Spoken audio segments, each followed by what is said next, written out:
Ching Tao. Ching Tao. Ching Tao. Ching What's Tao. up, everybody? Can I Welcome. get a clink clink? Oh, a little clink clink. Yeah, Ching Tao. Gambit. I haven't heard the sound of a clink clink in a I while. gotta with teach beer you guys bottles. some cheersing etiquette that I learned in China. Okay. In a second. Love that. But real quick, welcome everybody to the Alfalfa podcast. Glad to see you all again. Been gone for a few weeks. Feels like longer than a few weeks. But today we got Armand Asadi, Steven Cesaro. I'm Nick Urbani. Eric Johansson is sadly missing today. He's in North Carolina. Getting some family time in, I believe. I haven't had the whole crew in a while. I know. So next week's Yeah. going to be fun. We'll have the whole crew, right? No. What? Yeah, I'll be out of town next week. Get the fuck out of here. We got to keep this up. Oh, You know? Man, I'm just the only person holding this pod together. I mean, Week in and week out, just showing up I might be here. We'll see. for the people. Close by in LA. all right, let's Over give there. a ni hao to the chat. What's up, everyone? Thanks for joining in. See you guys all in there. Check all the links out at alfalfapod.com. What else? I haven't done this in a few weeks. Like Remind me the what we do. video. God, he's done. Like the video. Gone. I'm dusted. I lost the This polish. is your Kick brain it on off. meme Kick coin it off. trading. Dust it off. Yeah. All right. So today you want to talk about NFTs? Can we put up the leaderboard? Oh, yes. See the leaderboard? NFT leaderboard. Yeah. Let's see So what we as you got. guys know, we got the Alfalfa Pod NFTs. Thought we'd showcase our Collectibles. lifetime leaderboard. Are we calling them digital collectibles? Sorry, I think Can't say that's the more word is vogue. toxic. Digital collectibles. On-chain collectibles. On-chain collectibles. Yeah. Pods.media/alfalfa. You can collect every episode. It's got the audio. It's got the thumbnail. They're limited. Might be a collector's item someday. We don't know. But yeah, the all-time leader right now in the clubhouse. Shout out Dan Simmons. 30 NFTs from the top rope. We got Zimvi in the number 2 spot at 26. 0x Lucas at 25. Followed by Lemon Cake, Tunsky, Jensinius, Adam Snyder. Who we got at number 8? I can't see it. Jim, I need you to scroll down. Oh, no. We got to, oh, there we go. Well, it's 0x E098. My favorite here. Dingus Khan. And hey, it's just Mike. Well done, everyone. Well done. Well done, Mike. Salute. Well You are done. not just Mike. You are yeah, Mike. I don't like that. Yeah. I mean, I like it, but just- he's just- not just Mike. Imagine if your handle was like, hey, it's just Armand. It wouldn't fit you at all. Yeah. You'd You wouldn't be stand like, for it that. is motherfucking Armand. We should mention that you're not just Steven, because you've been on another podcast lately. You went on the Bankless one earlier this week. Well done, sir. Thank you. Good little debate with Ledger. Did you actually listen? I Or you did. just- I did. you're And it was pretending? as an intellectual debate of meme coins as it could possibly Yes. get. You guys were a good match for each other. We got out there a little bit. yeah. It wasn't. There were some intellectualizing. Yeah. I liked it. David did a good job moderating, as always. And it looks like there might be another one. Hopefully. We'll see. I think you took the hard side of the debate, you know? So, yeah, credit to you, brother. You think mine was the hard side? I do. Oh, I I think the culture wants to agree with you, but I think Yes. logically, it's actually the harder argument. that might be correct. That might my be mind correct, is yeah. with Ledger. My heart is with you and the culture and like what you were defending. But I mean, like logically speaking, it's just all Bro, we got to get you a insane. different background. The like all white, plain background. Can we get some Oh. art on there? Or? Yeah, I don't know. Like if Ledger you, was sitting in his like sexy man cave. know. That looked good. Yeah. You Yeah, just- what's funny is like the forward-facing view is even worse than the back. Like my office is. Yeah, but you have room in the office. You can like bring the desk forward, give you some space between you and the wall, create some depth. depth in of the field. view. Yes. I don't want any distractions to take away from my Right. Yeah, that's intense true. focus. Well, you're definitely going for the crypto trader in a bunker theme. Yeah. If that was what Yeah. you're going for, you fucking nailed That's it. what we got. Yeah, all right. I mean, if I was like a full-time YouTuber, maybe I would think about it. But I did go like 8 Nick, episodes. don't worry. This doing is all nothing, going to so. change, just as we were talking about before. When he's absolutely crypto famous, like not only will his look change, his office will change. it'll all change. It's What am coming. What am I going to do? Oh, you'll see. I'll see. I already know. You'll see. I want to hear your. I can wanna hear your totally predictions. imagine you. I having think a whole gold different Viore, setup. all gold Viore jumpsuit. Ooh, yeah. Yeah, I could see that.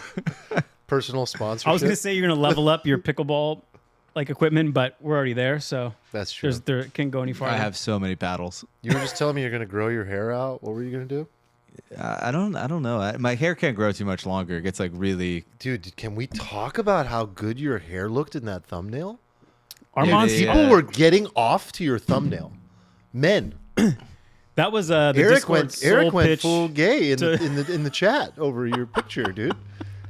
Somebody on Twitter was like, "Ew," and I would just commented like, "Hey, that hurt."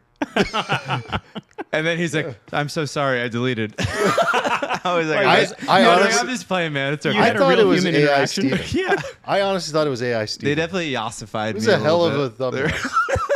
There's some shenanigans going on Ledger there. was like, they cleaned up my beard for me. He's got this jawline Made in his there. beard Yeah. look good. Yeah, dude. Oh, dude, that baby. thumbnail is gonna click on Unchained. Yeah. Yeah. All right. Well, yeah, it was a good time. You did great. I'm about Congrats halfway to Ledger through. for being he was a good sport. Yeah, I He was a think good you sport. definitely took the harder side. Well, we already have our Great job. first donation. Rectum donated $69. Roses are red. My quads are large. I got liquidated on my levered ETH long because I'm a tard. Oh my god. Oh my god. Thank you, Rectum, buddy. for the donation. Thank you, man. What was your Cheers. stop loss, bro? but mostly thank you for the poetry. That was beautiful. Yeah, Yeah. some people go the extra mile when they donate. You know, Oh, that was amazing. can't just throw money out there. He has to write a full poem. I met with a listener about something else yesterday on Zoom, and he asked me, he's like, I think I'm going to come in with a comment at you guys pretty soon. Ooh. That's going to hit you for What- surprise. what I was was like, his, all right, brother, bring it. What was his in-person comment to you? I think it involved Steven. Oh my god. He said, I would like you to pass along a message to Steven that Steven unnecessarily disagrees with you. This guy sounds like Too a real often. buzzkill, by the way. That is verbatim what he said. And then I actually defended you, and I said, you know what? I do the same thing to him. It's part of our shtick. It's part of our relationship. So cheers to you, brother. Yes, it's Cheers. how I show love. Although you do it a lot more, and he'd like you to reduce it, please. Yeah, no, He's gonna pump it up now. respectfully. All right, we got some Chinese beer I brought from China. Or it's not from China. It's from the grocery store down the street. But it's made in China, and I Oh, drank. I lots was of it. hoping this is in the China. Chinese version. Like, you Yeah, know. If you went the It's extra only mile, made in that China. would've been really good. Yeah, I guess. it's not made in like Corona, California. I Just wanted, yeah. okay. It's Qingdao. Qingdao? Qingdao. You'd like to pronounce it Tsingtao, but it's Qingdao. I've always pronounced it Tsingtao. Well, you're gonna learn today. It's good. Yeah, I Is it like 3%? How many of these do I need to drink to get sloppy? yeah. This is not like Jimmy, can you cue up 4.7. the Chinese wine? Oh my god. I drank so much of this disgusting Chinese wine. So, it's wine is not the right term. It's stronger than vodka. It's over 100 proof, and it tastes like if someone like coated the inside of your mouth with gasoline and then lit it on fire. Yum. Yeah, and I mean, anything you get served in that glass, you know is well, they give gonna you the really they hurt. give you the carafe, and then you get this tiny little shot glass, probably like half a shot glass. And there's some good cheersing etiquette that goes on during these meetings. Oh, yeah, teach me. Yeah. So the height. Well, first of all, you don't just drink like we're drinking now. Like if you want to take a sip, you take a sip. You only drink when you're proposed to cheers, and it could be the whole group or it could be an individual at the table, and that's the only time you drink. And then when you cheers, two hands cheers, always. I like that. And then the height of the glass determines like the Seniority. social hierarchy. So, you know, if we respect each other, we're both trying to go to be the lower glass in But the is it a cheers. social hierarchy or is it like a seniority of respect? It is. So like I'd say like if you're a customer, like we were there with factory owners visiting. Yeah. And so if you're the customer, you're at the top, then the owner of the factory, and then anyone else who works for the owner, there's like hierarchy. So if you're like an I employee, already have a lifetime in training in this. you just go lower. You go lower. We do this too. Yeah. Yeah. So I ordered some Chinese wine in a set of those to get delivered here. Oh no. It'll probably come in early April, and when Eric's here, we'll dabble. Oh no. Yeah, it was a great time. Wait, so I'm confused. You only can drink when you cheers? That's the only time we did it. Like You guys are just cheersing nonstop? nonstop throughout. I mean, these are like 3-4 hour meals that we were having at lunch, dinner. The first lunch, I was like, you know what? I'll bring a Z-Biotics with me just in case. Probably not going to drink. It's lunchtime. And the guy pulled out 2 of those bottles, and we shut him down between 4 people that were drinking at the table. And they don't mess around. They like to get nice and loose and drunk Really? during these meetings. I want to see the true side of you, huh? Yeah, absolutely. I think Dude, that's this part of it. reminds me of The Gentleman.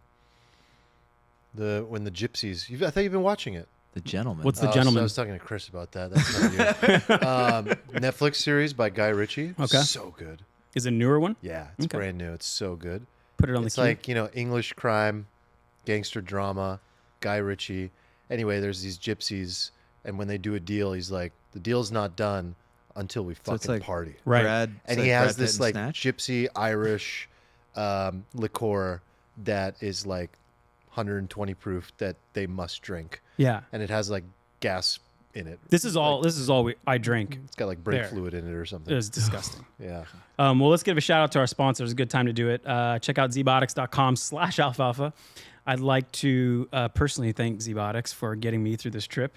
I brought a case of 12. I think I went through 9 of them on a 10-day trip, and saved me from these factory owners who were Did you just. double stack anytime? I thought about it because I was like, well, I just did it during a lunch, and then now we have a dinner. Should I rip another one just in case? But anyway, saved me because we had 2 meetings every day plus a big dinner, and kept me from feeling shitty every day. It was a huge lifesaver. I tried to get our Chinese counterparts to try it out. They were confused. Really? Yeah, they were like, weak. Get out of here. Yeah. They probably were like, why? What are you even? Yeah, what are you doing? even do? But anyway, yeah, we took down a couple bottles every meal, and so yeah, thank you Zbiotics, I appreciate it. Guys, check it out. Get 15% off your first order. zbiotics.com/alfalfa, giving the drinking alpha, and it helps in the business alpha as well. You guys want to talk about Magic Spoon real quick? Yes. Yeah. Go ahead. Oh, I'm the Magic Spoon Yeah. guy now? You're a great Magic Spoon guy. All right. Well, as everybody out there knows, I love Two Spoon. Okay. Wow, that's good off That's the a cuff. good. I like this kind of episode. Let's go. I also like to use a spoon to eat Magic Spoon. Wow, that was so bad. Wow. Oh my god. This is why Calcium. I don't have the Know the what to script. do. I don't have the script in front of me. You forgot to mention you're typically the little spoon though. No. Oh, No, come on. big spoon. No, I love being the little spoon. I lied. Being the little spoon's amazing. It's so comforting. Anyway, Magic Spoon, my favorite cereal. We got a healthy option. It's not loaded up with all the crap that you normally find in a box of, normal childhood cereal. Really goes well with my extremely healthy lifestyle. You Yeah. still pouring the protein? The shake? protein shake in the So good chocolate that way. version is so good. So good. You got So- like 13, 14 grams of protein in here, and then you got another 20 in your chocolate. Yeah, Yeah. that's right. Protein It's just shake? it's just a Wow. bowl of protein. It's delicious. It's like such an easy little snack you can kind of whip out at any Yes. time. So I have one basically every meal is like a side dish now. It's good. Anyway, if you'd like to try this stuff and support the pod, magicspoon.com/alfalfa. I think we get what? Is it $5? $5. Yeah, off. $5 $5 off your order. Yeah, give it a try. Yep. Thank you. You're welcome. Excellent. All right. You guys want to hear about this China trip a little bit? Sure. Okay. But I want the juice. Okay. So, Yeah, just keep it weird. Like I just want only the weird Yeah, things. only all right. Only juice. the weird things. All Yeah. right. So the first thing you'll notice when you go to China is the N word. Mhm. You know what I'm talking about? Yeah. Okay. So the N word in Chinese is the word for this, that. It's also kind of like a filler word like or So like every Some people use it more than others. it's like imagine someone saying except the N word just nonstop. And I must have heard it over 1,000 times, and on the 1,000th time is still could give a little chuckle every time I heard it. Yeah. But yeah, that's the first thing you notice with the language. Everyone's dropping N-bombs every sentence. The pollution is probably pretty noticeable when you walk in. Like, I don't think we saw a blue sky Yeah. at any point, and you just thought it was overcast the first few days. Did you feel any pollution sickness or anything? Not until I got to a smaller town, smaller city, and it was raining that day, so the air was fresh, and I was like, "Oh my god, I can breathe again." But yeah, you can feel it. Yeah. And I didn't smoke any ciggies. I couldn't do it. These guys just rip ciggies nonstop, and they offered me one, and I took a puff, and I was like, "I can't do this." I thought I could, thought I was gonna be able to, but I couldn't. Are they normal ciggies? I think they get up to like 10 milligrams of nicotine, which is quite a bit, and they have lots of variations of them. But they still couldn't handle your Zyn? Oh yeah, so I gave these guys a Zyn. I was like, here, try this out. They all spit it out within like 20 seconds. Just, they were already drunk, and they try it. One guy puked into his soup bowl, and the other guy just couldn't handle it. He thought it burnt too much, and I hate it. they also The chew. same thing happened to me. Some of the guys chew this nut. It's like caught in Africa, and they chew on it. It makes your teeth just stain really red, but they like to chew that stuff. I don't know what kind of release it gives you. Huh. But yeah, can you pull up that meal shot that you got up there, Jimmy? So these were all the meals we had, like huge, massive meals. Every meal had a lazy Susan. So we would go into a restaurant, go into the private room, not because we're special, but because almost all the restaurants are like these private rooms. And they have these really cool tea tables on the side. You sit down at the tea table, have some tea. They have a little pouring ceremony thing going on, and then just gobs of food. Why don't you play the video too? I want to show you guys basically what it was like for two guys who don't speak Chinese to sit in meetings all day long with people who don't speak any English.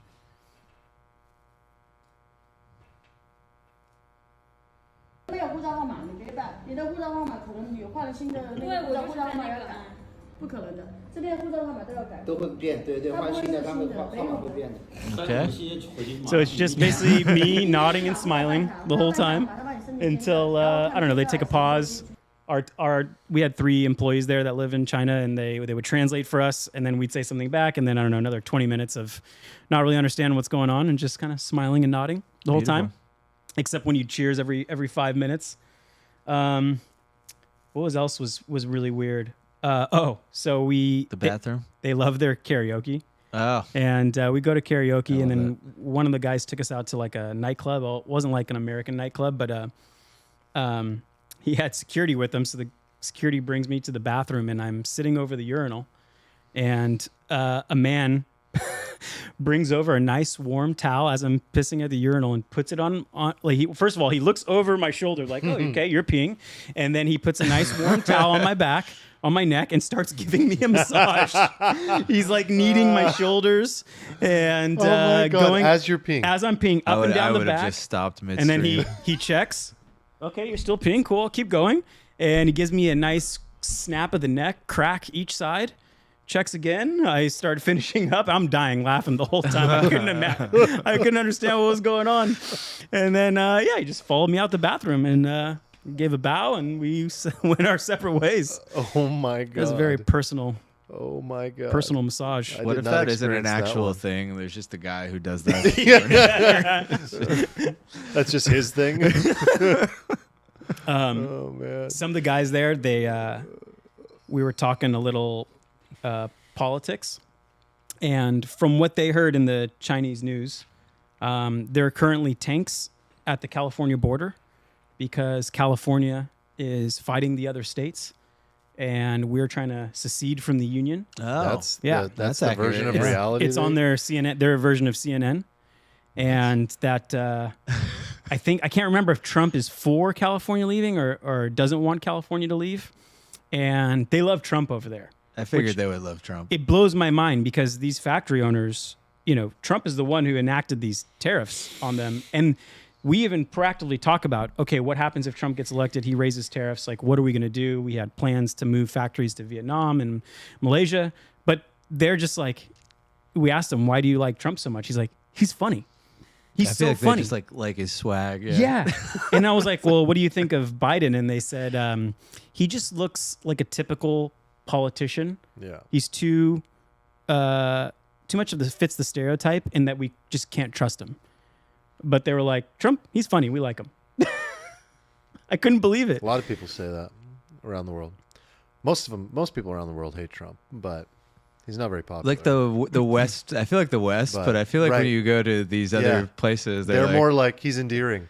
I feel like they like him in the find Middle something, East. I feel like they like him in Asia. Yeah, exactly. But it just blew my mind that someone who's like hurting them personally, financially.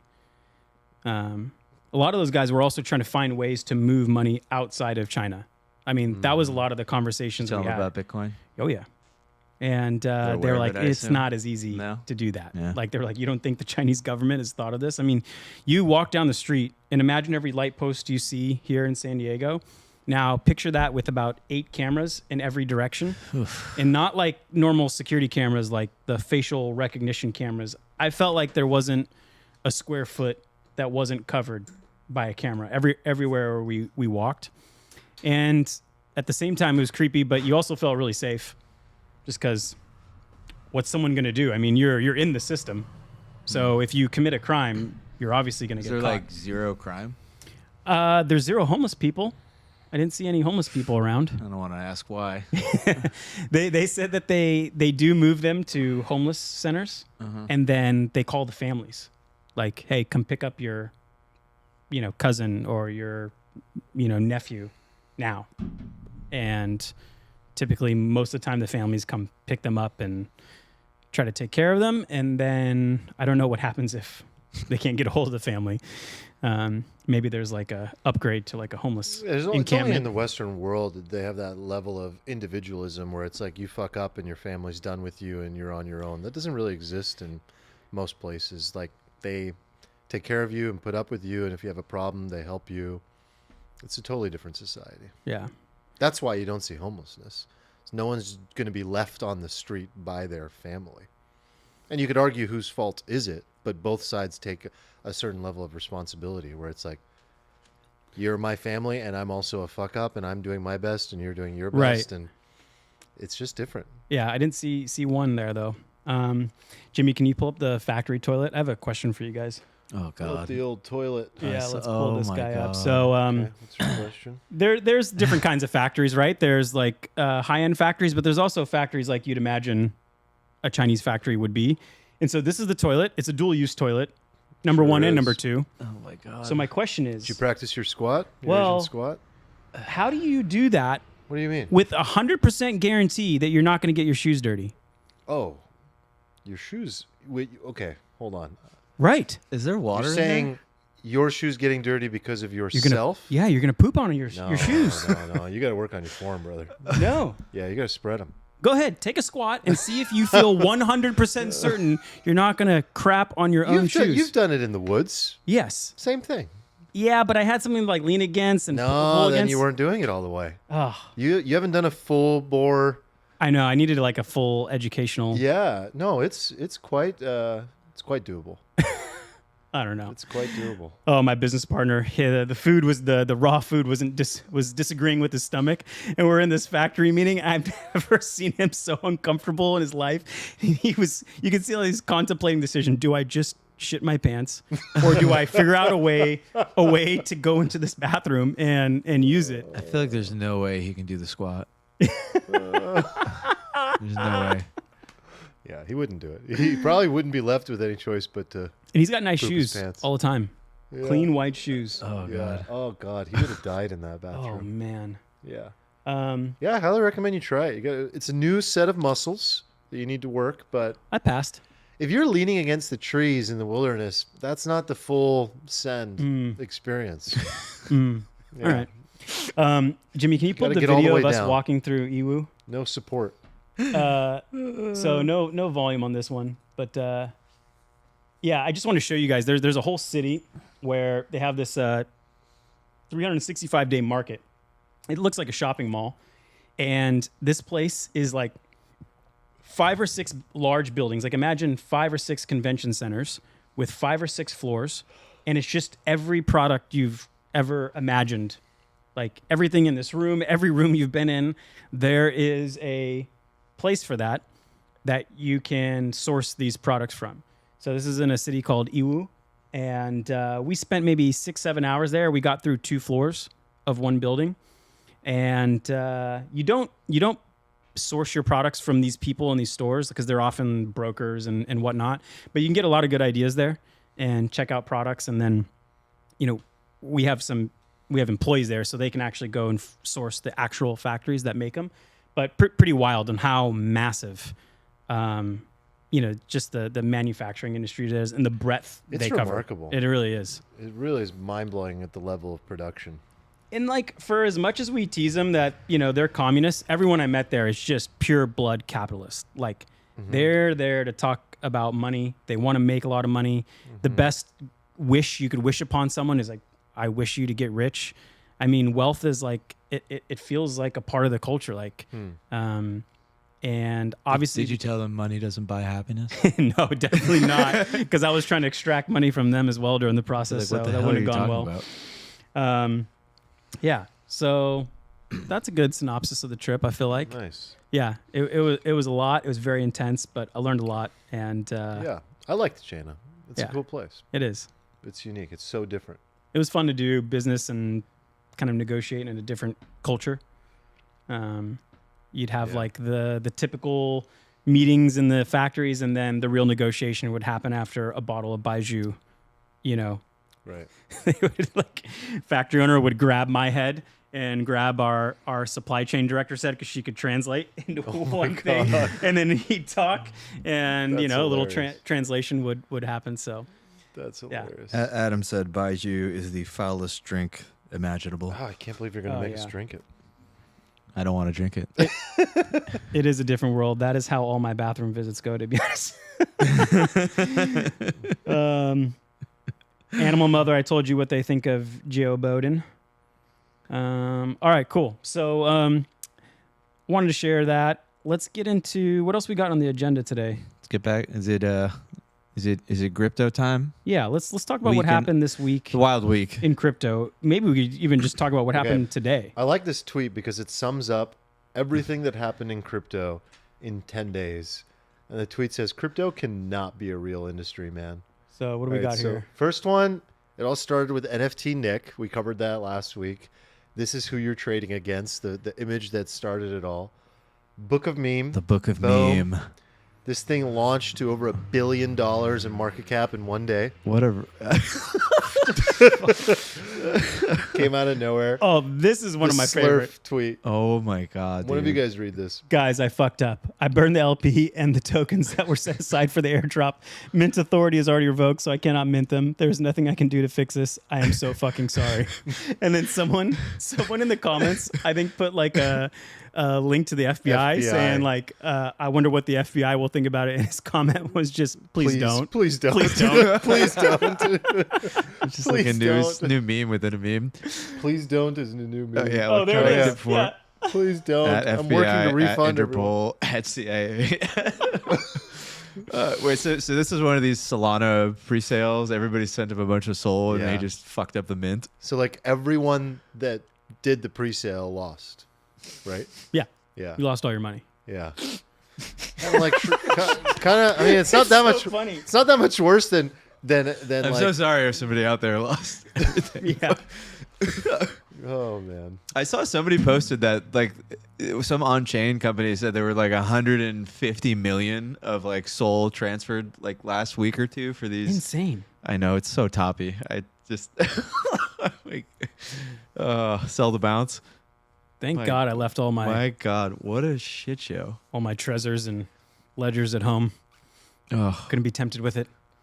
All right, what else we got in the let's keep going. There should be some more crypto stuff up there. yeah. I Jimmy. mean, Can I crypto just get a quick like what do you think of that? 10 days that all goes down. The industry is ridiculous. yeah. I'm just Not to numb. mention- I'm not- just numb to it at this Not, point. to, not you to know? mention, like, then the week before, it was like a bunch of people are like boxing now. Like, what is this industry? Like, what is What is this? it's a it's good a time. joke, but at the same time, well, I think the SEC thinks it's a joke. So we now have ETH versus Gary Gensler. Oh boy. So looks like the Ethereum Foundation got a voluntary request for information. I think it got a little blown out of It wasn't so subtle this morning. Like I woke up to SEC subpoenas, ETH Foundation all over my timeline. Oh Then wow, this is the first time hearing of this. This is great. Really? Haven't been on Oh, X today. yeah. I mean, I saw it and was like, oh my God. Obviously, every Bitcoin maxi is just spreading this. Yeah. It's like your racist grandpa just like spreading Yeah. fake news like via email. They're just like, yeah, ETH. ETH Security. bloodbath. ETH bloodbath. It's over. Yeah, it turned out this is some sort of voluntary thing. I think Adam Cochran said that it was confirmed though that Gary is sort of trying to go with the final Hail Mary ETH as a security thing. He's going for it. I mean, it doesn't, in either scenario, it doesn't really end well for him. Because if he does go this, does he have to revoke the futures ETF? Yeah, isn't that set a precedent? I'd imagine. It's a weird spot. I mean, is it Scott Galloway, the other lawyer guy who's on crypto Twitter? He was basically like, yeah, there's like two options there. And he said one of them is that they just decided to go full nuclear. Right. And just scorched earth, revoke futures contracts, just be like, yeah, the whole thing is Do any of you guys know the poly market status of the ETH ETF? is low. It's like last I checked, it was like 28, 25. 28%. I mean, ETH had a rough week. ETH has had a rough couple of weeks. I mean, crypto in general has had a rough couple of weeks after 37 weeks of up only, basically. But no, like Ethereum was down like almost 30% at one point, just straight down. Like it's like somebody just pumped it up and then they just market sold the whole way down. ETH BTC was looking really, really good and then just dumped all the way down. So yeah, it definitely seems like some people were kind of making this ETH ETF trade because the Bitcoin ETF was the bottom of the ETH BTC ratio, Right. oddly enough. And then as all those flows poured into Bitcoin, ETH was like outpacing Bitcoin, had a hell of a couple months, just up only, but that's been like completely unloaded at this point. But I was saying this morning, I don't know if you guys remember. I mean, sure you do. Like July, when there was a similar thing that happened with Coinbase and the SEC, right? Like it was just we were sitting here like, oh my God, like they are throwing the book. It was just it looked like it was going to go like full scorched earth scary. and everything. Yeah. And then like we were sitting here on the pod, and we're like, we sort of like all decided like this is like peak FUD. Maybe this Yeah. is peak FUD. I bought anyway. And I know a couple of people in the chat too were like, this is peak FUD. And yeah, like we all woke up that week and just bought a bunch of So coins. And fuck that was the bottom. That was What, like 50, actually was it 50s, $55 coin? like low 50s, high 40s. Yeah. But and so I have like the same vibe right now. It's just like the ETH vibes in general are so bad. So bad. Everybody is dunking everything. It's just like it's gonna get denied in May. Even if it is denied in May at this point, like nobody thinks it's gonna be approved. Right, It's not like the market's gonna like nuke at this point. Like if everybody thinks it's going to be denied, what do you have to lose by buying? Like, can you imagine if they're like, oh, by the way, another thing this week was interesting because like Fidelity and Grayscale, they amended their ETF filings to Saw that. include staking. Which seems aggressive. Well, Aggressiveness. some people are like, oh, they're just doing this because they know it's not going to get approved, and so they're going to like throw everything out there and then kind of like fight this court fight, and then maybe have some leverage to take some stuff off, which is like maybe plausible, but like also feels weird. Like it doesn't make a lot of sense So to me. was Fidelity? I was reading is that they wanted to stake the ETH that was in the ETF that they held, almost to help their profits. Like they were going to keep the yield. But did you read it as they were going to pass on the yield to the Oh, ETF I didn't even holders? see that. I was trying to figure it out. I assumed it would go to the holders. I didn't even. Yeah, I guess I would assume, but maybe they were just saying, "Hey, it's going to be a straight ETH ETF, but But we take might the stake some and staking. carry the yield." Yeah, I don't know. I slurped the Dipperino hard this Last morning. night, right? Well, last night I did as well. Slurped the Dipperino. Slurped the Dipperino. Yes. So we're recording live on Wednesday. So yeah, Tuesday night, we probably hit a low of like a 25% drawdown. More. More? I think. Yeah, I think we hit like 28. Which, if you didn't pay attention to any of the news, seems like kind of like a healthy drawdown. you know, It always looks healthy in retrospect when you look at the chart, but when it's happening, you're just like, I mean, it today just was the keeps day. going down. I mean, I know you know, Steven. I mean, like we went up like 9% since the yeah, lows more already. more. We were My up double friend- digits at one point. My good friend Serge Crazy. texted me in the morning. Was like, he's been tuning in to Alfalfa, and he was like, "This is good shit for crypto," because he's taking the asset very seriously and investing. And he was like, "Are you should I buy this dip?" And in the last cycle, I did the thing where I would like offer advice. I don't offer advice anymore Smart, at all. Like, smart. and the guy's brilliant, so that has nothing to do with it. But it's more like you just never get it right for people. So I just tell them what I do, and I go. So I was like, I did. And he's like, all right, I'm going to buy ETH right now. I was he nailed it, and it was. Like, I was went up laying in 10%. bed last night and I saw ETH dip under 3,100, and I was like opening up Coinbase to make some purchases, do some shopping, and I almost had the moment where I went to my laptop and pulled open DYDX and Oh, I did that. And I send it long. I was in bed, like I was like that meme guy. Like my eyes are just like shot. wait, you were doing this from bed? Yeah, like all of my worst nights are me in bed with my laptop, just Wow. just firing off stuff. So that wasn't good. But yeah, I mean, so today is like a really interesting thing because you have this phenomenon which often marks the bottom in markets, right? Where you get this like supposedly negative news event, and then the market like doesn't make like not only doesn't make like a lower low, which in and of itself is sometimes a signal, but then just turbo rips in the other direction, right? Like that SEC FUD was announced, and like ETH BTC initially sold off, and then it just turbo reversed. And then ETH in dollar terms just turbo reversed. Like it just went like 10, 11% in the other direction, like very, very, very quickly. And I'm always hesitant. Like you sometimes get these like big bounces, right? After you have these nasty sell-offs, and people are like, yeah, it's over, but it's just a bounce. And then like the beatings continue. Right. And morale does not improve. But I don't know. This one felt a little different to me. So I'm going to stick my neck out there and say like high chance this was local bottom, not just of like crypto and ETH, but also of like ETH general sentiment. I could see it doing really well from here because like what else you got? I like legal FUD the best because it's the news feels terrible, but the actual effect of it is usually a year plus out. And so it's typically a good time to buy. We saw it, like you said, we saw it with Coinbase. Can you pull up the Succession meme with talking about the government employees? Should scroll up. Should be under there. Under the no, it's under the.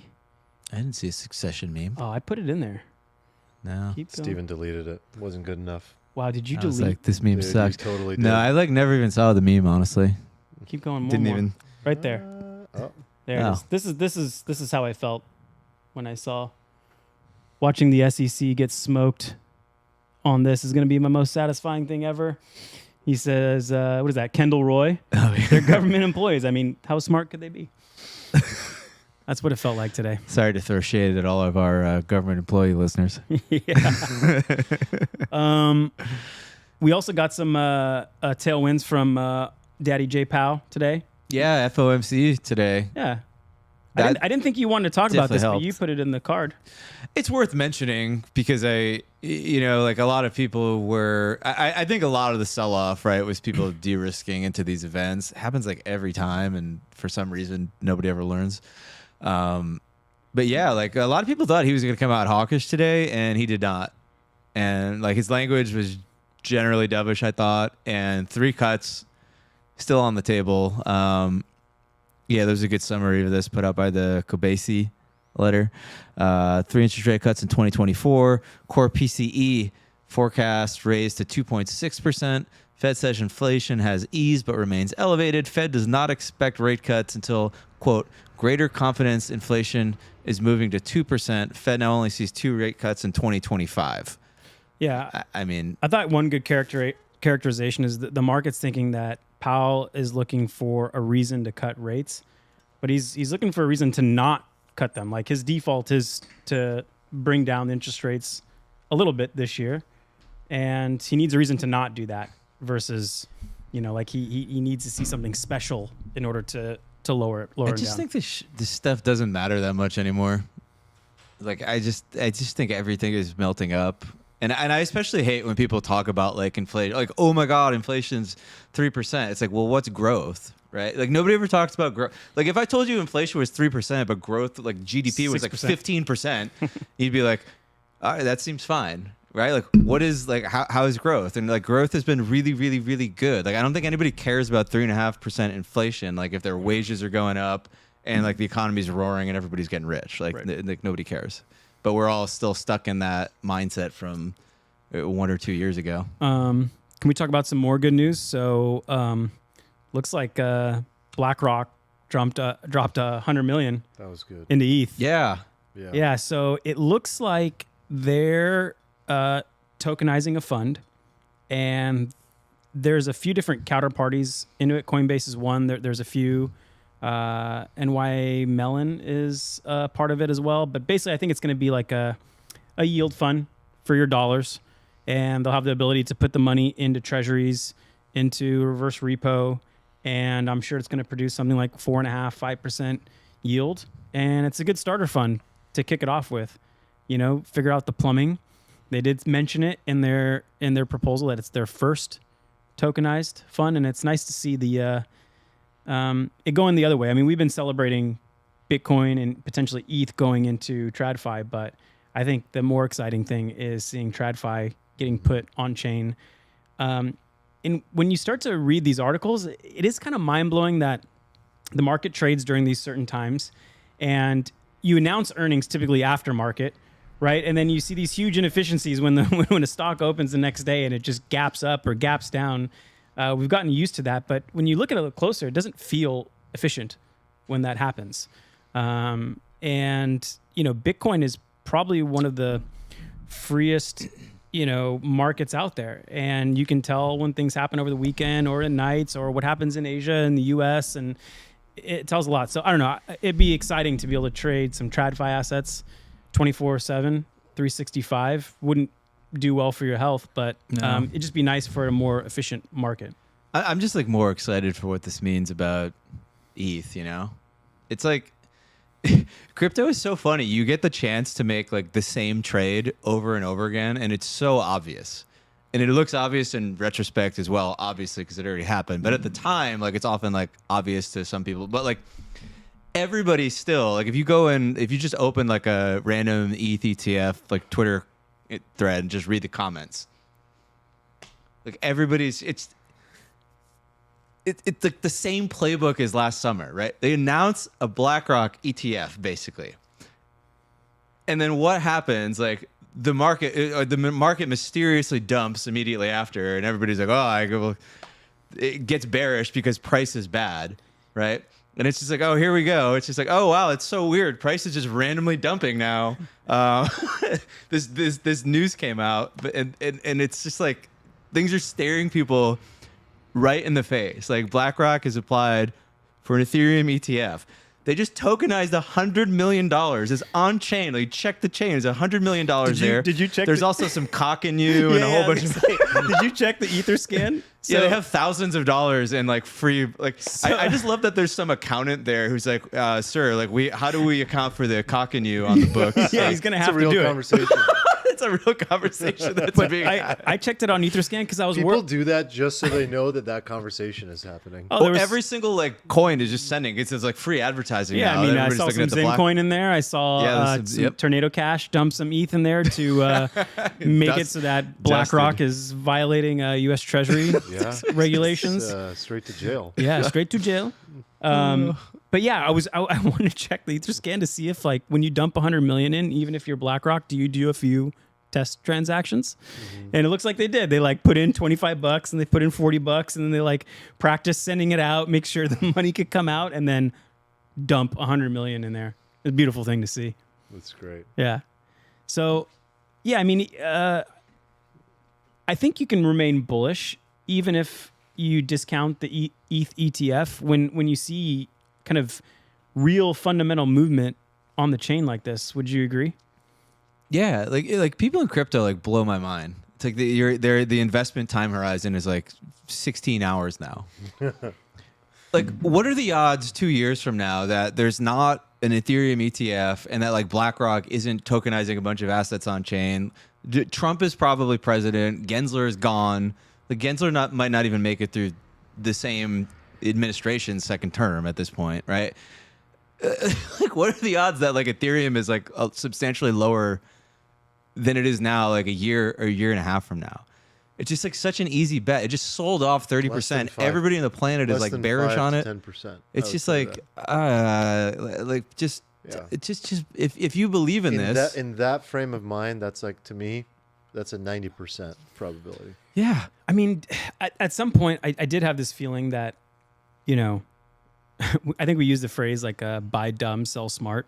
Yeah. And I love that. Most it's my of us, new axiom to life. So like, most of us were like, you know, we talked a lot about ETH and how we loved it during the bear market. And then when the time came and we allocated, probably most of us, over half our portfolio is ETH. But, you know, Solana's outperformed it so much. And I've been kind of like, man, do we try to be too smart about this? Solana has outperformed it so much only because it dumped much harder than the others did. But anyway, then I see things like this happen and I'm like, okay, maybe this is going to be just a longer play, but it feels good. I don't know if it feels smart, and it's not necessarily the best money-making play, but that's what... Edmund, I did want to circle Yeah. back or forward to meme coins at some point to kind of revisit that this week. But Edmund said he started selling all his soul to stop himself from buying more memes or sending people. I think he started staking it. Huh? He No. started staking it, right? Oh, sorry, staking. I suppose if you sell same. it all, you can't. I mean, yeah. I read selling it all. I was like, good oh, strategy, bro. Yeah, I mean, same thing. I started donating all of my Lock it soul up. to Vitalik's But he said, organizations. or sending to people money on the internet. Like, that's literally what this week has been. Just sending people soul for pre-sales. Yeah. I haven't been partaking as much this week because I was being a risk manager. It's okay. I took your but I took your job. yeah, like let me know what's hot. What's hot this week? I heard you guys are buying the shroom. Not shrooms. Give us No? Shaw of memes. Give us I heard shroom is down bad though. Oh, it's Everyone's like, "Did you buy it?" I'm like, "No." Are you up a lot? And they're like, "No, we're down 78%." Like, oh, yeah. That's about Cool. that's about what everyone's down is 78%. Well, you what bought is- the launch, you're down about yeah. 78%. Whatever the opposite of FOMO is, that's what I. Yeah. It was going to be a very telling situation how it went down. And Well, I this think is what not it showed me. What is this? I still don't know what it is, even though I bought some with you. It's not a meme coin. It's like a coin of an artist. I mean, everything is getting categorized as a meme coin, but if we're being specific, yeah, it's an artist who has been in the space, is doxxed, has NFTs, has a lot of followers on Instagram. This is what has Shroom been is? in the space, yes. Wait, is Shroom the name of the? Trippy. Trippy is the artist. Okay. Trippy Labs has a brand, has mostly an Instagram presence. But like, we're not talking about some kind of like big artist that everybody knows. This is not even like half as famous as like a Beeple, right? This is not something that has a lot of weight behind it. However, in terms of like, as the launch was arriving in the pre-sale, he got all the influencers involved. They all started tweeting about him as this was going to be the biggest launch. This was by far the biggest launch that has happened yet in terms of meme coins that I've experienced. It was much bigger than Bohm in terms of the build up and the hype. And yet, well, because the thing with like Book of Memes was like, it was mostly the after fact. It was the fact that it launched and it ascended to like $1 billion in market cap overnight. This was all pre-sale hype. And basically what happened is, I don't know, maybe like 20 to 30 people dumped on everybody.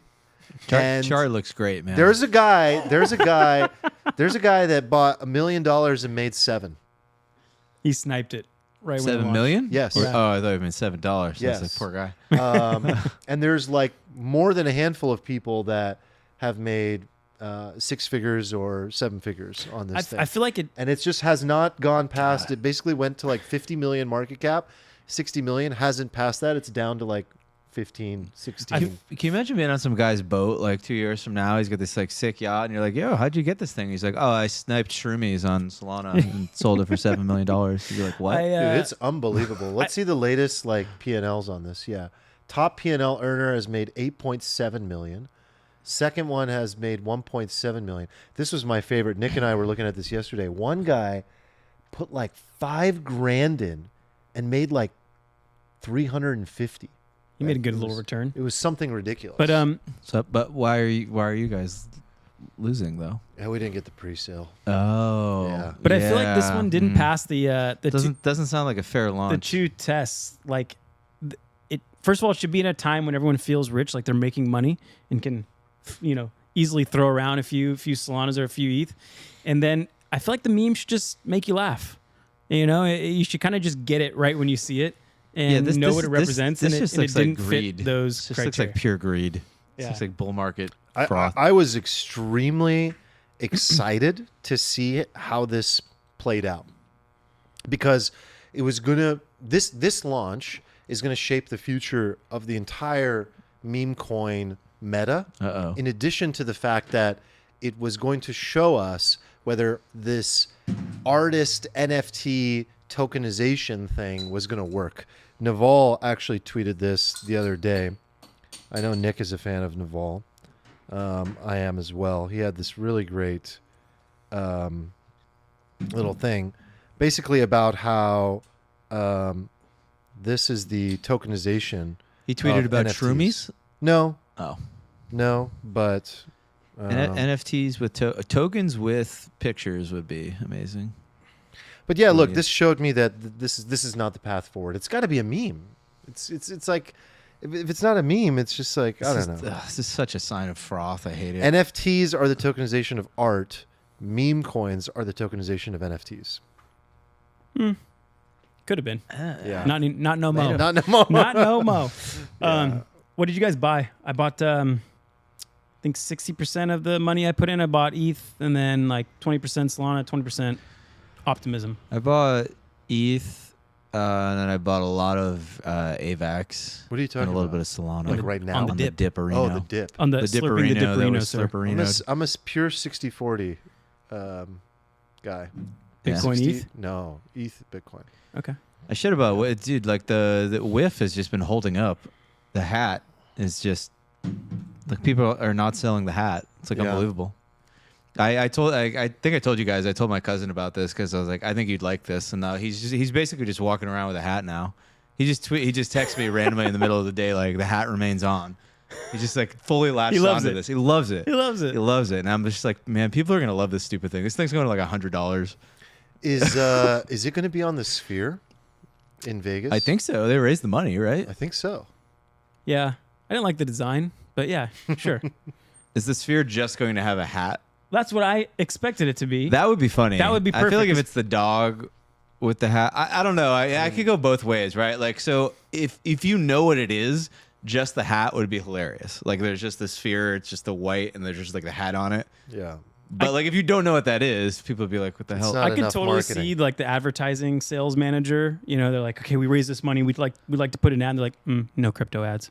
I'm like, wait, what? We raised all the money. Like everyone put in all their money. Like, We no, want to buy. it's just a hat. Like Like, where's your website? Oh, we don't have one. that would be better. Yeah. Yeah. Yeah. Sometimes that kind of marketing works, where you It does. just do a thing where people are just like, "Wait, what? Well, What that was kind of that? marketing What the hell works was because that?" you are required, if you don't know, to ask somebody. And so that creates virality of questioning and like what's going on here. And that creates deeper engagement. People with, would like, Google whatever it, instantly is. find the answer. It'd be Yeah. beautiful. Yeah. Okay. That'd be cool. I want to see that. 2.5 billion. 2.5 billion. Yeah, we're going to higher. But anyway, what do you guys think is happening next? Like, Twitter wants us to believe that everything is moving to base. Oh yeah. Well, I I should know say it feels like one of those kind it's of like overdone. forced It's narratives to an it's extent. super forced. Yeah. And then there's people arguing that like, here's why it's not super forced. No, I want it's super it to be forced. true. You know it's true. The problem with Base is that Base doesn't have a token. No, right? that's what I was going to request for tomorrow's Irresponsibly Long. Is there's a bunch of projects on there, some financial, some not, and it'd be nice if you, I don't know, pull up a few charts tomorrow. Do some Base coins. Yeah, just some base coins. The only Base thing I still own is Toshi. I remember David was mocking me for saying we should buy Toshi instead of Optimism as an expression of Base, and I would like to point out that Toshi is outpacing Optimism on those buys right now.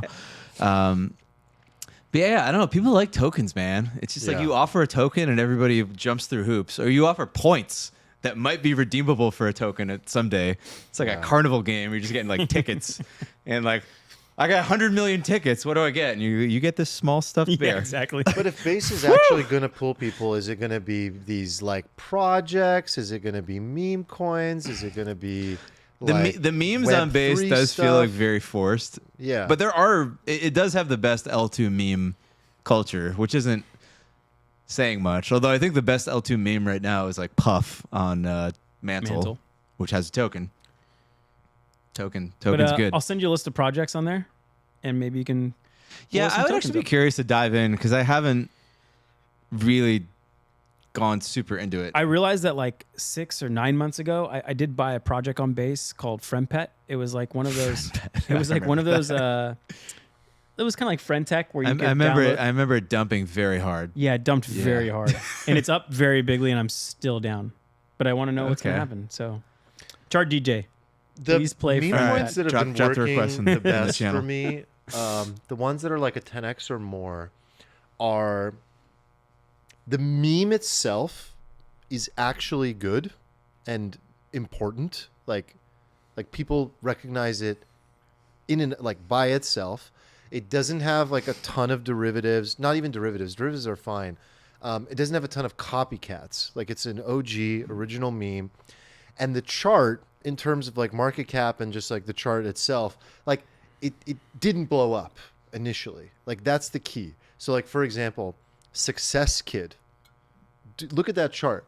And I think it's done over a 10x since I've had it. Yeah. Success Oh, you Kid bought is, it? Yeah. Yeah. Success Kid is crushing. Nice. I cycle The Success. Success Kid, literally the guy like this, like the. Yeah. I the posted baby. I posted that in the Gems channel in Discord, and just because Yeah. like I bought a few things and I posted one, and then I came back like a few days later, and a bunch of people were like, "Thank you so much." I just did a 20x, and I was like, I bought "Oh, $1. I was like, I forgot I bought that thing. I checked my wallet. I was like, "Woo!" Yeah, and look, there's plenty that don't do jack shit. But the difference yeah, between the most. yeah, the difference Majority. between them is I'm noticing it's like Success Kid is not like Joe Bowden, or it's not a person. It's not anything like that. It's not a flash in the pan meme that just happened that day and someone is trying to extract profits from. It's a real cultural internet meme. Wait, but that Joe people Bowden use. is a good meme. Fine, but I'm putting that in the category of like people ones. Can we- oh, I haven't seen people Can we create ones a Don do extremely Lemon well. meme? See, like that's the example of one that will pump, Oh, but it will not perform well. Like long, you got to give it like a medium-ish funny name. Or Nah, something. but that's been Yeah. done. I don't know. It's gotta be something different. Well, what I did still love Chadimir Putney.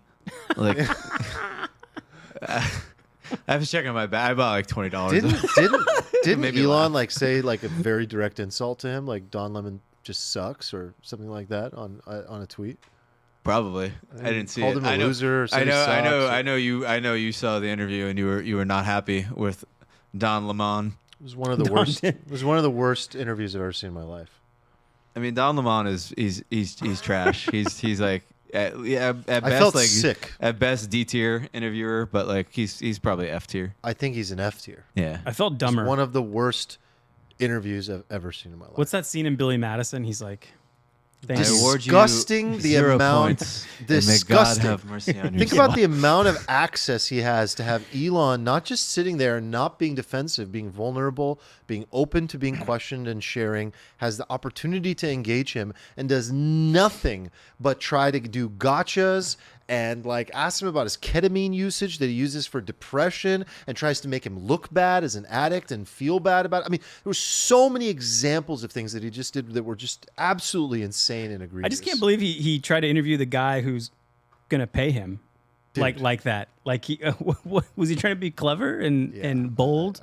I don't know, because I think he thought he's suddenly like a podcaster, citizen journalist, and it's like, bro, you are not. You are a CNN fucking anchor, and that's the only training you've had, and you can't separate yourself from that. You're not suddenly going to become this person that everyone loves on the internet because you're now interviewing Elon Musk. You still are just a CNN talking head. It was terrible. It was so bad. Ugh, it was so bad. It was just it was like yeah, a- it's really so sad. cringe to watch. I mean, Snowden pointed out how like Elon That was like a actually perfect tried to tweet. they like opened up to him a little bit and was like vulnerable, and then like Dom was just like, yeah, so you just like kind of Dude. just jumped on him. There was no like There was nothing. empathy. It He was didn't just- even understand. You know, one of the things about Elon when he talks is he speaks in extremely plain English, and I think some people have trouble with that.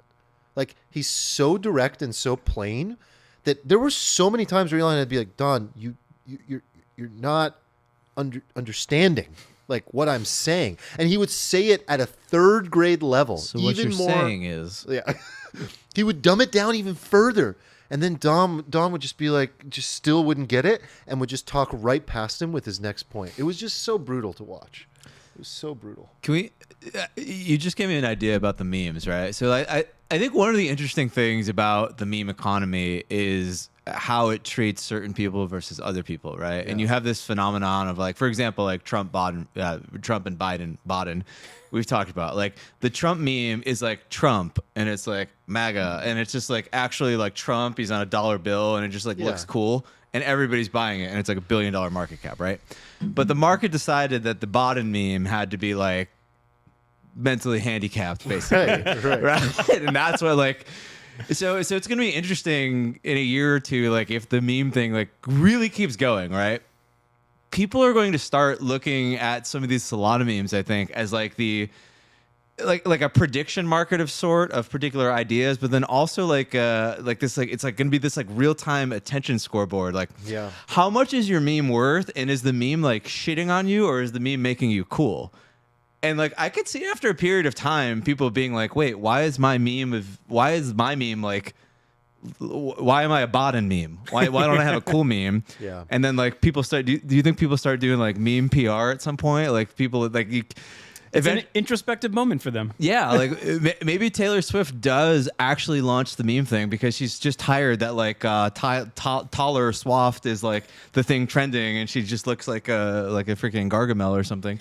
And maybe she's like gets her fans on. No, you got to make a cool meme of me. We got to get like sexy Taylor Swift trending. And then like pretty soon, and that's how we bring everybody into the economy. I could see that new department as part of the PR, org chart. But people, okay, so I remember when Facebook became a thing, right? And some people were like, I'm going to become a social media manager. And at the time, everybody was like, what the fuck are you talking about? Get a real job, you clown. And now fast forward to today, there are people who literally make like 6 figures posting memes to accounts because like the social media world like values memes so much. I could see this happening. I could see like you got to have a meme coin strategy. What's your meme coin strategy? Jimmy, can you pull up the Nick chart? Talk about a buy. Are you gonna flex on us? Oh wow! Let me show you. I This am is what I have to choosing say. rich. I don't think you can afford to. Oh my God. That's awesome. Wait, I Armand, didn't- are you rich now? Oh my God. I didn't know that happened. Okay, so That I whole bought, candle is actually Armand. He just emptied his. He emptied I mean, I his didn't Roth look at the and just- chart after I bought. Very I, subtle, dude. Very subtle. Oh wow! Who put that there? Yeah. Okay. No, that looks better. All right, So- Jimmy zoomed out. So if you zoom out enough, I don't think you can afford to not own this thing, No. dude. It was at a 5 million market cap when I bought. It's at 10 million now. That's nothing. This is the meme of the cycle. You can't not. I mean, it feels own this played thing. out to me. It's not Like gonna. socially, not forget the coin. Everything is the RR, right? Everything is that. So I think when you talk about like asymmetric upside, very little downside, this thing is important. You can't afford to not own it. Okay, I'm not just saying this because I'm supposed to Because you're the disagree with you, disagreeable one. Unnecessarily disagree. but my gut is telling me to fade this meme. I don't think this meme has staying power. It costs you nothing. Think it could costs be you an exit pump. A tiny, like, what is it going to cost you to own enough of this? If you believe that some of these memes are going to rocket to $1 billion. You got a $10 million There's just meme. there's just like other memes I can buy for 10. I have no shortage of memes I could buy for 10 million. I don't want to support this clown. Okay. Even though I think he's kind of funny. I think it's a personal thing. It's a personal question of what memes you want in your bag. I will say there is a bit of like a meme lesson here, right? Like, so like there's been this like meme meta being developed and like how you actually trade meme charts, and they like actually follow like a similar pattern, right? Where you have like you sometimes have like the stealth launch, right? Where nobody knows about it, and then you have this like mega pump and everybody dumps and then it dies. But like the memes with staying power, like they actually follow this pattern. Like you have this like kind of dump, right? But then it actually just bases for a long time. And then you kind of see volume pick up, and then there's like a whoo. And then you go, ooh. And I think that's like actually a really interesting time to get in on these things. Like everybody chases the one that's on like Deck Screener and it's up like 100,000% in the day. Exactly. But there's some like good memes probably that were launched in the last few months that like kind of just wrecked everybody and died. But like a few like smart people are like, no, this is going to be a good meme. And they've been like kind of accumulating the bags. You got to do some like meme archaeology on some of the ones that kind of went down a lot because they come back. Like a lot of them have followed this pattern. What was the meme archaeology you did in the Discord? There was technically a meme coin before Doge. Oh yeah, the first ever meme coin is this coin called Bell, which I think is a Animal Crossing reference, if I'm not BEL? mistaken. BEL. Yeah, you can only buy it on this really sketchy exchange. I think it's literally I think the name of the exchange is No KYC Oh God. Exchange.io. Not an endorsement. Dot Kim Jong Un. It's so bad. But yeah, this thing like it's kind of like Doge in that it's got it's like its own chain. It's got ordinals on it. Apparently, it's got like NFTs. This is like the whole thing. But yeah, it was like I don't know. I bought like a little bit of it like a few months ago, and it went down immediately like 99%. I was like, I'm dumb, and I just burned like an ETH. But then I kind of came back to it and was looking at the chart, and it looked kind of like this, and I was like, I'm gonna buy a little bit. So I bought a I don't know. a teeny I tiny feel little like bag. I don't like the archaeology ones because like I feel like that's the market telling you like it didn't deserve. You know, Doesn't like deserve the pump. This was a thing with NFTs last cycle, and it was very like Like I think one of them or two of them worked, and then everybody did the archaeology thing. What was the one we But I don't bought? think anybody's done the meme archaeology. Yeah. I bought a lot of archaeology stuff that was terrible. Twitter eggs come to mind. Oh God, I lost so many on Twitter eggs. So I remember embarrassing. that. You know, these are just the battle scars that we I have remember to have that. to wear.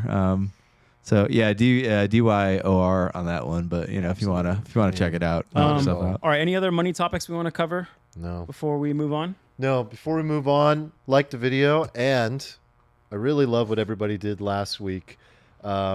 Super helpful when you guys share the episode. So grab this episode off YouTube or the podcast, share it to your social media channels, to your X, to your Twitter, to your wherever you hang out, and people can learn about the pod. That was super helpful when you guys did that last week, and we gained a bunch of new listeners that Yeah, way. and so I thank think you for doing that. We did notice from the Spotify wrap up that the most amount of new listeners we got was through SMS. Yeah.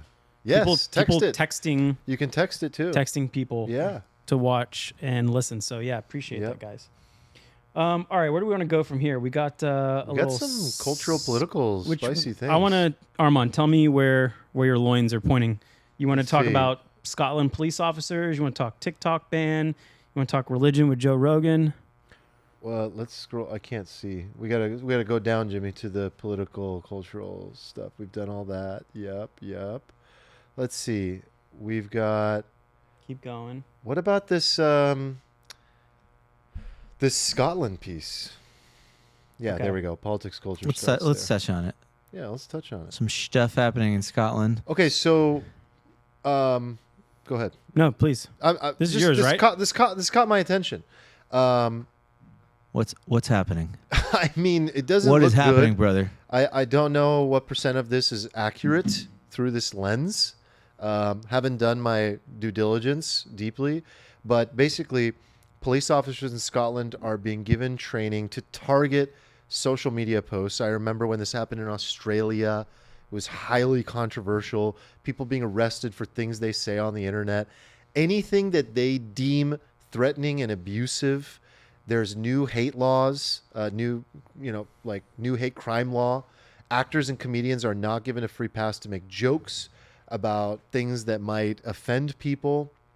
And it basically allows them, this is according to the Herald, it allows them to go after anyone who created threatening or abusive content, which can be communicated through public performance of play. And yeah, it can be making fun of somebody, their gender, their race, criticism of their religion, criticizing migrants, basically anything that they deem to be, in that category.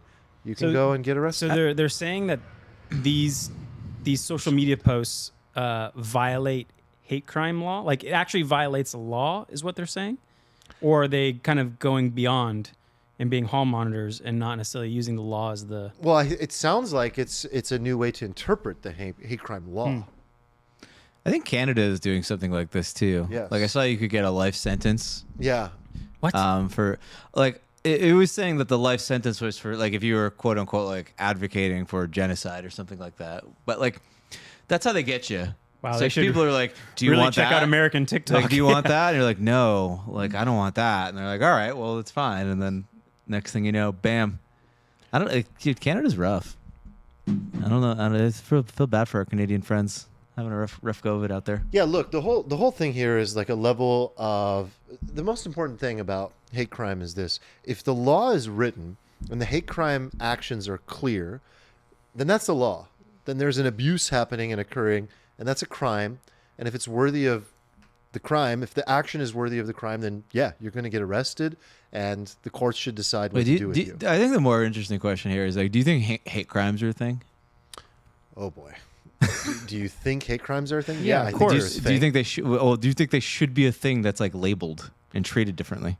It's very hard to encapsulate all of those under one blanket Well, term called hate crime. I thought hate There's a crime, lot of there's like a variety. multiplier if it's a hate crime, Yeah, right? it's like you committed a crime, but because like the person is of some particular background or you said something, then you get like a multiplier bonus on your sentence. your crime factor. Yeah, I mean, I think that's real. Yeah, if you're You like, think you think that should be the law?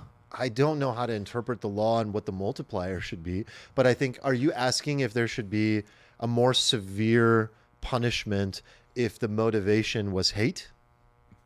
I mean, like, well, hate is like a weird thing. Like, if I hate you and I just punch you in the face, versus I'm like, you dirty Persian, and I punch you in the face. Like, kind of an asshole both Multiplier. ways. Yeah, you that's know? a big multiplier. for Multiplier? sure. Yeah. First See, of all, never touched a Shah. I've I don't know. This stuff's like never made sense to me. It just seems like a back door for you to kind of slip in some weird stuff in the agenda there. Like you just It open the doesn't- door for the government to define. It doesn't really matter what the hate aspect of it is. It matters what the action was, and was that a crime? So what I'm trying to say is, Well, like, that's what I think. I agree, and Okay. so I think, like, I don't know about that other piece, but I think that where we agree is, like, if the action is a crime, then that deserves punishment. Fine. Where I think things start to get foggy and gray in a bad way with some of the laws and the way in which they're being updated and interpreted is that actions that were formerly seen as innocent, playful gestures are being pulled in as abusive, threatening actions. That is the problem.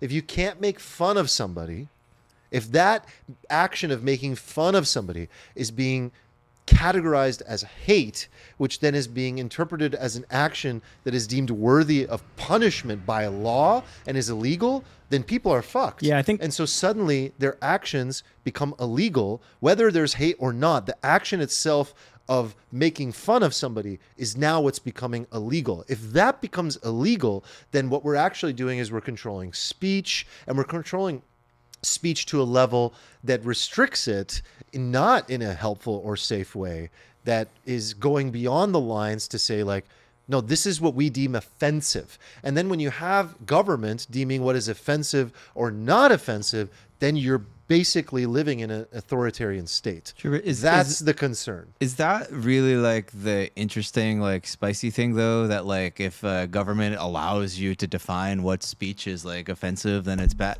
Like I feel like most everybody agrees with that, right? I think the more interesting question is like how you get here. And to me, like they always get you to a place by like getting you to agree to something that like looks like really extreme, and they kind of getting the foot in the door. And to me, like the foot in the door with like this stuff is like the hate crime thing, because people are like, oh my God, like, yeah, he said all this crazy shit and it clearly like hates that woman because she was like aged and did that. And people are like, oh my God, that's so terrible. Like, let's put that law in the book to punish them worse because that's bad. And then you've opened the door. It's just like, well, if we allow you to treat, we allow the law to now treat people differently because of what they were thinking in their head, like about the person when We already they do did that. it. In what way? Like Murder. Premeditation, Murder. sure. Yeah. Right, but first degree and second degree murder. Again, I'm putting on my lawyer hat here, and I'm not a lawyer.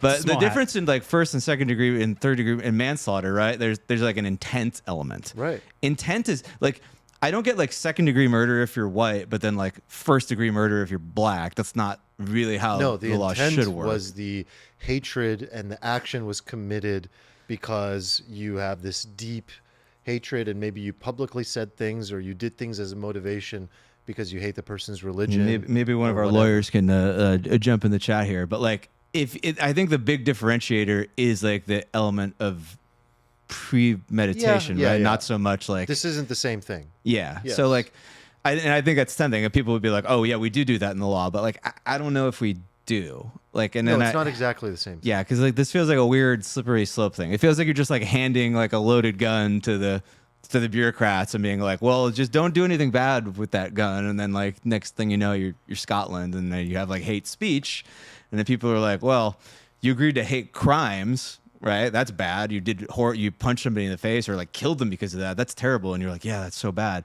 It's like, well, what if we say all this really aggressive, and then you get hate speech, and I feel like hate speech is even like dicier because like I'm like a bit of a free speech absolutist, maybe not quite as much as you, but like for the most part. And then you agree to that, and then like you're sliding down the slope, and the next thing you know, you can be thrown. Like I saw there was like someone in Belgium I saw was like sentenced to prison for like sharing racist memes in a private group chat. Like Yeah, I mean, dude, according to this law, this podcast, we'd be in jail. No, I'm serious. Yeah. we should make that our slogan. 100%. We should be in jail is probably the slogan. We should be but in that's, jail. But that's not a joke. That's honestly, like, there's so much that is said in passing, in jest, in good spirit, that is literally, and like for love of that type of person, but also for a laugh. Right. Because that's life. Like, how fucking seriously can you take life if you can't laugh? Like, we're removing all entertainment and laughter and joy from the world with stuff like this. Like, to not be able to laugh at somebody is one of the most shameful things. Like, to not be able to laugh at yourself, let me put that in a different light. To not be able to laugh at yourself as well is so, I don't know. And when you just leave things up to interpretation to say, like, who have I offended today? Groups will create themselves to be offended. Do you Yes. feel like comedy? I mean, I think you do. Do you feel like comedy has like died to an extent No. in popular culture? Comedy is like under in attack. in popular culture, right? Like It's under people don't. attack. People in general, I think, don't find things to be funny anymore. That Yeah, they're they too used to find serious. funny. Everyone's too serious. And that's why it's so hard for people to laugh at Ricky Gervais and Dave Chappelle and people that push the envelope. Those are two names that Why do you- still have the freedom Why do of you think speech. they are like that though? Why are they? Why do they hate it? Why are they so serious? Because society has taught them to be very serious and offended by everything. That group think ideology and it creates more power, and that more significance arrives from the ability to be offended. I'm important when I'm offended. I'm way more important when I'm offended. If I'm just like, yeah, I'm not hurt by that, that's fine. I don't need to be significant by that. Where's my power? Oh, I have to go earn it. I have to go do something in the world. It's not just given to me. That's the difference. People are lazy. Society has taught us that all we have to do is be now and look for something that offends you and then cash your chips in. I think it's something slightly different. Like, I think people get That's a general statement. That's not why the comedy thing, but that's the general. Well, why the comedy? Like, why are The people? comedy why do thing, people- I mean, the comedy thing, to speak to the ones that are still telling the truth, the comedy thing is, comedy has died as a result of, is under attack as a result of the cost of being honest is too high. But why? But people are genuinely offended by comedy now, Yes. at a rate that they weren't before. But why? Like why? Why are these people all They're so not offended? just offended by comedy; they're offended by everything, everywhere. But why comedy so much? Like, Well, because what- comedy is more brutally honest and more offensive. yes, the honesty. The honesty. That's what I think it is. Like Comedy, comedy is like, funny because it doesn't shines hold a light back. on something. The whole point Yeah. of comedy is to take the things that occur in everyday society that we all see and point them out in a more blatant, obvious way than everybody else. Especially the and laugh. differences between us. Like Yes. that's some of the best stuff to laugh at. It is. You know? Yeah. Yeah, I think if you can't like look at yourself or something you believe and like laugh at it to an extent, You've then you're kind lost of in a, the you're kind of fucking- in, you're kind of in a cult. You've or- lost or the you're plot. in like some You are in a cult. dictatorship, right? That like where because the belief is You're so the fragile that purple-haired it can't screaming be, girl. Yeah, You're- it can't be questioned because Yeah. if it's questioned, it just falls apart. And so all the cult members like bind together to protect it, so nobody can peel back the curtain and see that the emperor has no clothes to Right. some extent. So they like, sort of lash out. But if you're like really confident in something or yourself, and somebody like, laughs at it, you're just like, it's a funny joke. You just Yeah. move on with your life. I don't know if that's exactly accurate what the Herald is saying about like even comedians and blah blah blah. Again, I didn't look into it. If it is, that's terrifying, because comedy should be sacred. You know, like it has to be. It should be sacred. Like there was a time in the past when the court jester would make a joke and get his head chopped off if the king didn't like it. That was not a good time. That was not good. Nobody could say anything, right? Comedians have that free pass that they can make fun of the presidents of the world. They can make fun of famous people and celebrities. They can make, it doesn't matter. They can make fun of the people that are disadvantaged even. And yet still it should be okay because like, dude, the fact that it's not okay just tells us like we're not awake to the fact that we're here for a fleeting period of time, spinning on a clay fucking rock. No one knows what the meaning of anything is, and we need to enjoy ourselves and stop taking this so seriously. Like that's the point of comedy. It's the relief to the existential crisis that exists on an everyday basis in the background for everybody. And it provides a solace. It provides that relief. And if we can't like even just laugh at the little things about how we're dysfunctional or how we're different, then we're fucked. It's not going to be good. It's dark. Well said. I want to check in with the chat real quick. Jack. So Give me Jack, a beer. Jack Jack Moyle Moyle. says, yeah, get another beer. Get another Ching Tao. Jack Moyle says, we're in a decent spot in terms of hate crimes in the U.S., but it wasn't always that way. He also says, I feel like this convo is different if you talk to black people who lived in the Jim Crow era South. Adam Snyder, I think he's our resident lawyer in the chat, says, hate crimes raise the penalty because a defendant intended to inflict harm on someone for a protected characteristic, race, religion, etc. Then Max says, never touch the shot. Never touch the shot. Sure. Wait, can I comment on Jack's thing? 'Cause Yeah. I think this is like and I'm just going to throw something out there. Feel free to disagree with me, right? If you think this, right? It's tempting as humans, I think, to say like this deserves like a greater punishment because like I'm being persecuted because of like the color of my skin. This is like especially terrible, right? And I agree with that. It does feel like that should be the case, and I think in a just world that would be the case.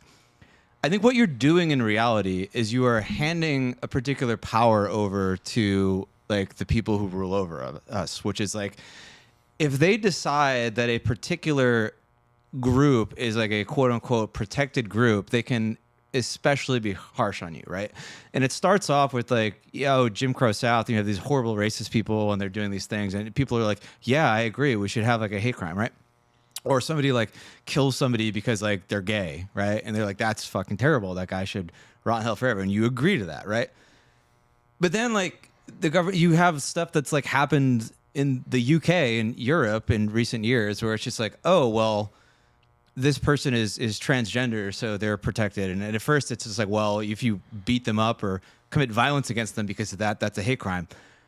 But then that like protected status, well, we decide, oh, that also applies to like what you say online because words are also violence, right? And then you make another, again, the slope is slippery and you keep sliding.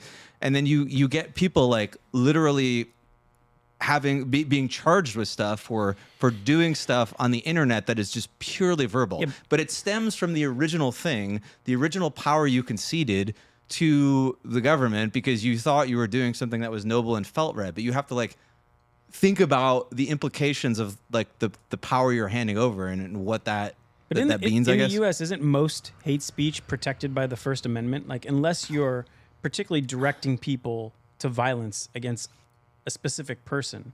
Well, hate it's speech, I think, is protected. hate crime. I think might be different because you're. I mean, I get your point that it's a slippery slope. But that wouldn't happen in the U.S. presumably because we do have the First Amendment, but they don't have the First Amendment in like most of Europe. Like, Right. is my understanding, and so that guardrail doesn't exist there, and then you're seeing stuff I think go off the rails, and then like at first people are like, oh, this is just an isolated event. You're blowing it up. You're sensationalizing it. This is the media, but then like actually it becomes more and more prevalent, and then the next thing you know, you're like, whoa, how the hell did we get here?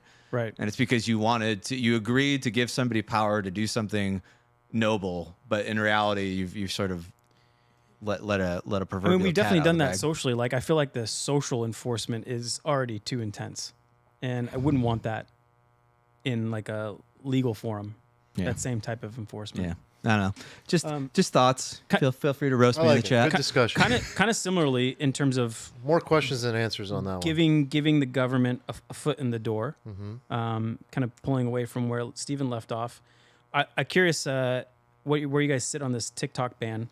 I think this is the first time I've heard of like the legislative branch kind of putting forward to ban pretty widespread consumer product. I mean, you might see it, the tiki-taki. yeah, I mean, you see it in like the executive branch, like there's recalls and things like that. There's very specific purposes. The FDA doesn't let certain products through, but this seems different. So I'm just curious where you guys sit, because we haven't had a chance to talk I about think it. you probably.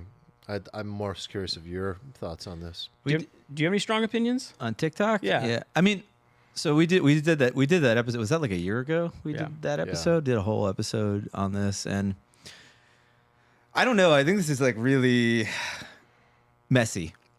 There's like a lot going on here.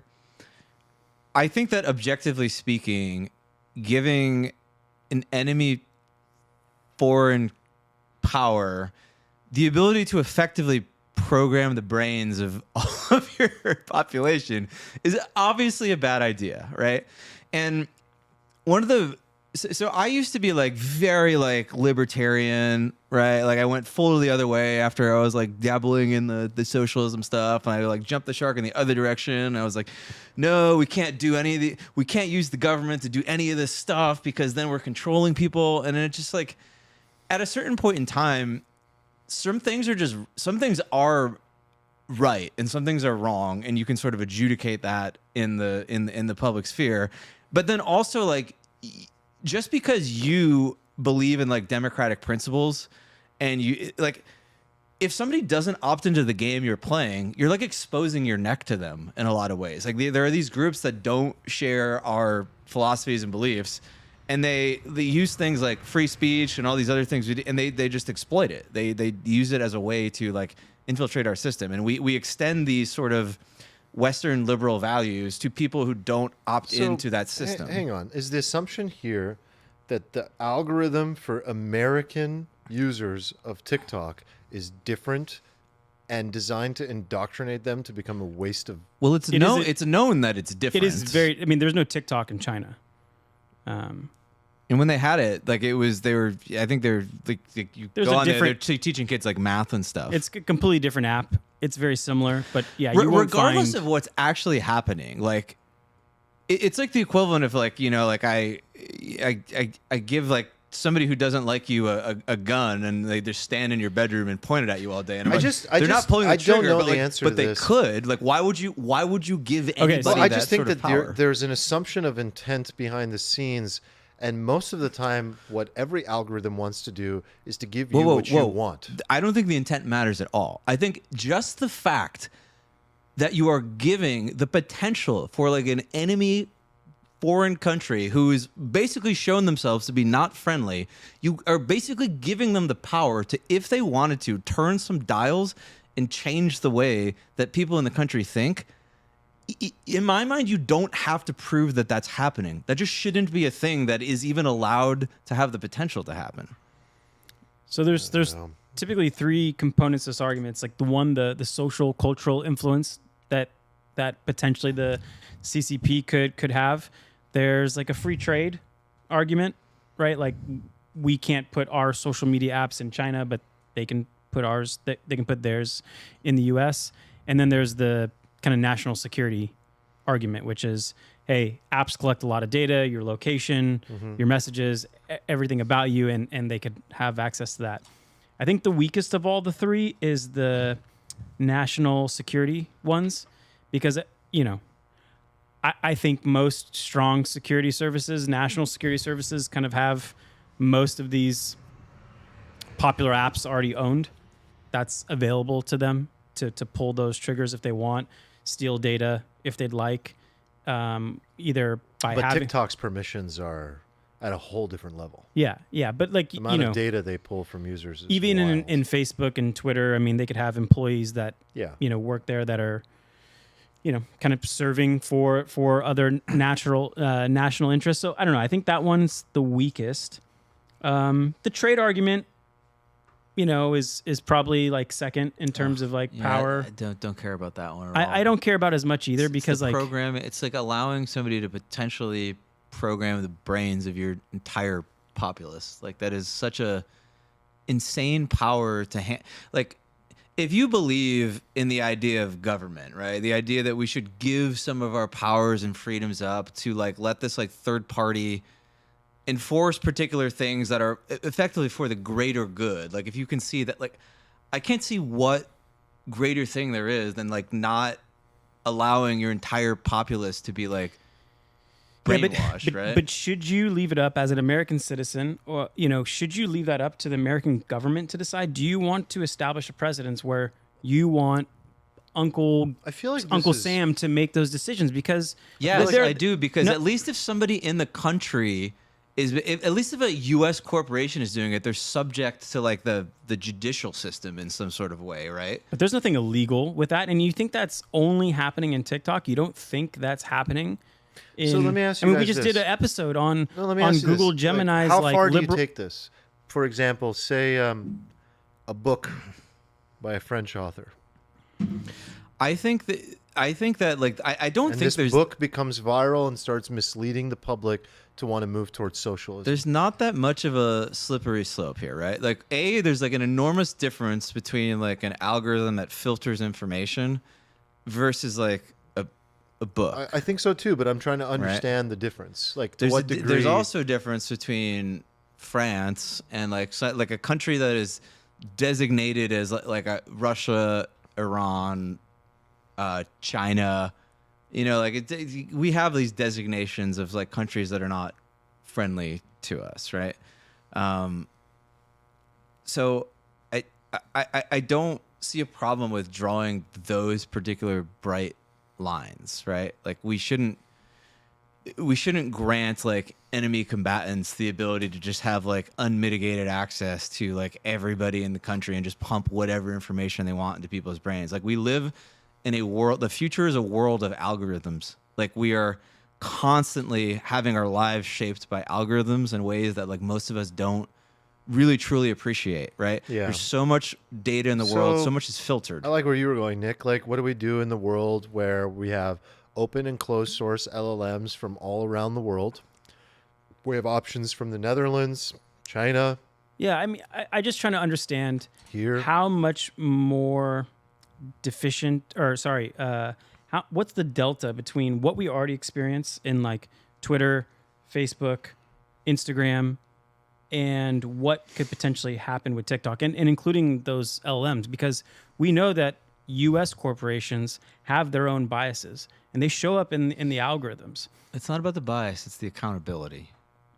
Okay, like Facebook is accountable to the United States in a way that like TikTok. But they're not legally accountable for slightly pushing the algorithm a little more liberal. If Mark Zuckerberg goes too far, like he could end up in like a U.S. prison. Like there's like actual like there's no they recourse. have there's safe harbor there. Like just safe harbor. Yes. You think if Mark Zuckerberg does something crazy, like he like ultimately really pushes the boundary, like he's free from all responsibility like under U.S. law? I think the market probably takes into account more than that. I mean, he might get called in front of Congress and get berated, but what law are they gonna Berate? Okay, so like they berate them because they can't really do anything, Right. Because they're grandstanding. But if he was doing something, if he was like, there's accountability that lies within like U.S. corporations or or entities that are domiciled in the U.S. and like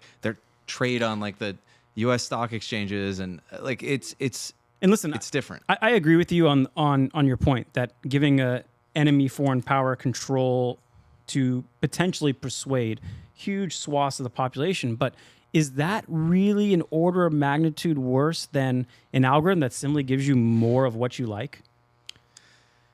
Because that's what we experience now, and you end up in the echo chamber. We talked about this a ton, but I don't know if it's like 10 times more evil than...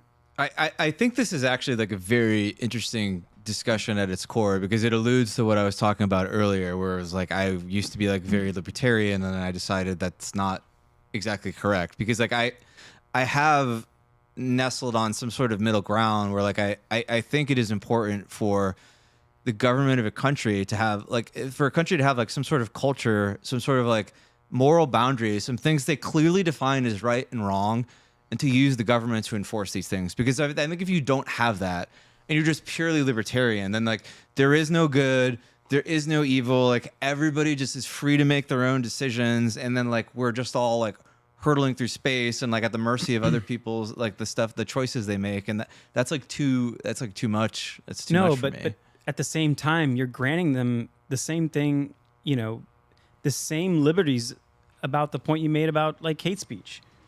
Like that evil might be too big of a trade-off to make in my mind. If the law says that no company in China is allowed to operate an app like this, how is that slippery if that's literally what the law says? Okay, so how do you why China? Because they're sort of designated as like a enemy. Like we have these designations, right? Okay, they're not France, right? And it's not wholly owned by China; it's partly owned by it. So, like they have like a controlling. The slippery slope comes stake, to me in the definition of that. Like, is Cuba enemy of the state? Maybe. Is it if they own 1%, or do they have to own 100%? And I don't know. It just seems like you have plenty of American firms who have the Saudi like investment fund on their cap table. Like it just seems like this could be pulled and stretched in different directions based upon, who's ever in power and who they want to legally terrorize. Yeah. Right. I think that point is pretty strong. I'm going to argue against myself a little bit here. Okay. It's going to sound that way because there's this other fallacy that is kind of like the opposite to the slippery slope fallacy, which is sort of that like everything is a slippery slope and thus like we actually can't draw any boundaries because everything just becomes a slippery slope, which I think is also a problem, right? I think like slippery slopes are for sure real, but you also can go the other way where you're just like, well, what slope isn't slippery?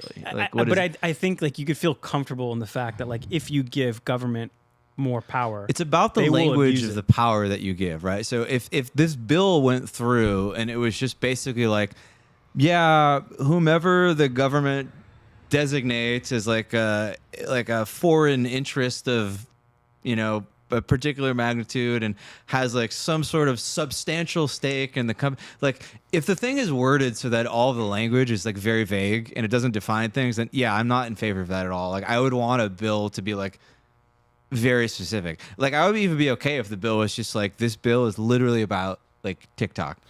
Yeah. I mean, that would make me feel a little more comfortable if it was just TikTok. I think the Senate Commerce Chair and the Senate Intelligence Chair are asking to disclose like the intelligence that we have about TikTok and particularly what is the threat. I would like to see them disclose that without disclosing sources and methods, just to get a little more specific, because there's so many things that the government says that are dangerous for us without actually making it relatable to me as a business owner, or you as a father, or you as like just a regular citizen. Like they don't really bring it down to like the citizen level and how does this affect my life. And I think they did.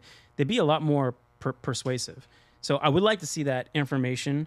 And then second, there's also this part of me that I tend to think about our family structures in the U.S.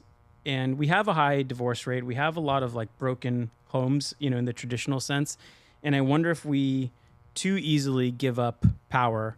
We replace like the benevolent dictator, the benevolent, you know, dictator of a father figure or even a motherly figure in the household to say, no, I don't want my son using this app. I don't want him drinking soda. I don't want him going to this bad school. And we just too easily give it up to the U.S., the government, you know, either on a local level or the federal level to be like, save me. Like, well, please relieve me of my responsibility. We talk about this so much on this podcast, and I think it is fair to say, like, doesn't this fall under the same bucket of responsibility that we've argued the individual can handle? Not for children. Like I think an not important thing necessarily here for is children. like children. That's right? that's an important distinction. If a senator said, instead of saying this is bad for national security reasons and we shouldn't give this much control, but they said specifically, we have intelligence that shows that like they are directing this action, and here's an example of what could, like, making it more specific to you as a mother and father, or you know, anyone else, like how this could affect, you know, your life. It would just be so much more real and influential. And I would always err on the side of this is a decision for you personally.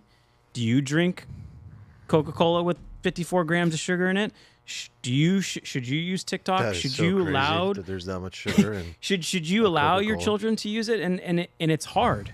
It's not easy. Like, I don't have children, but you know, I don't criticize you know, parents who just hand their kid a tablet at dinner because it's just, you know, you can't judge it.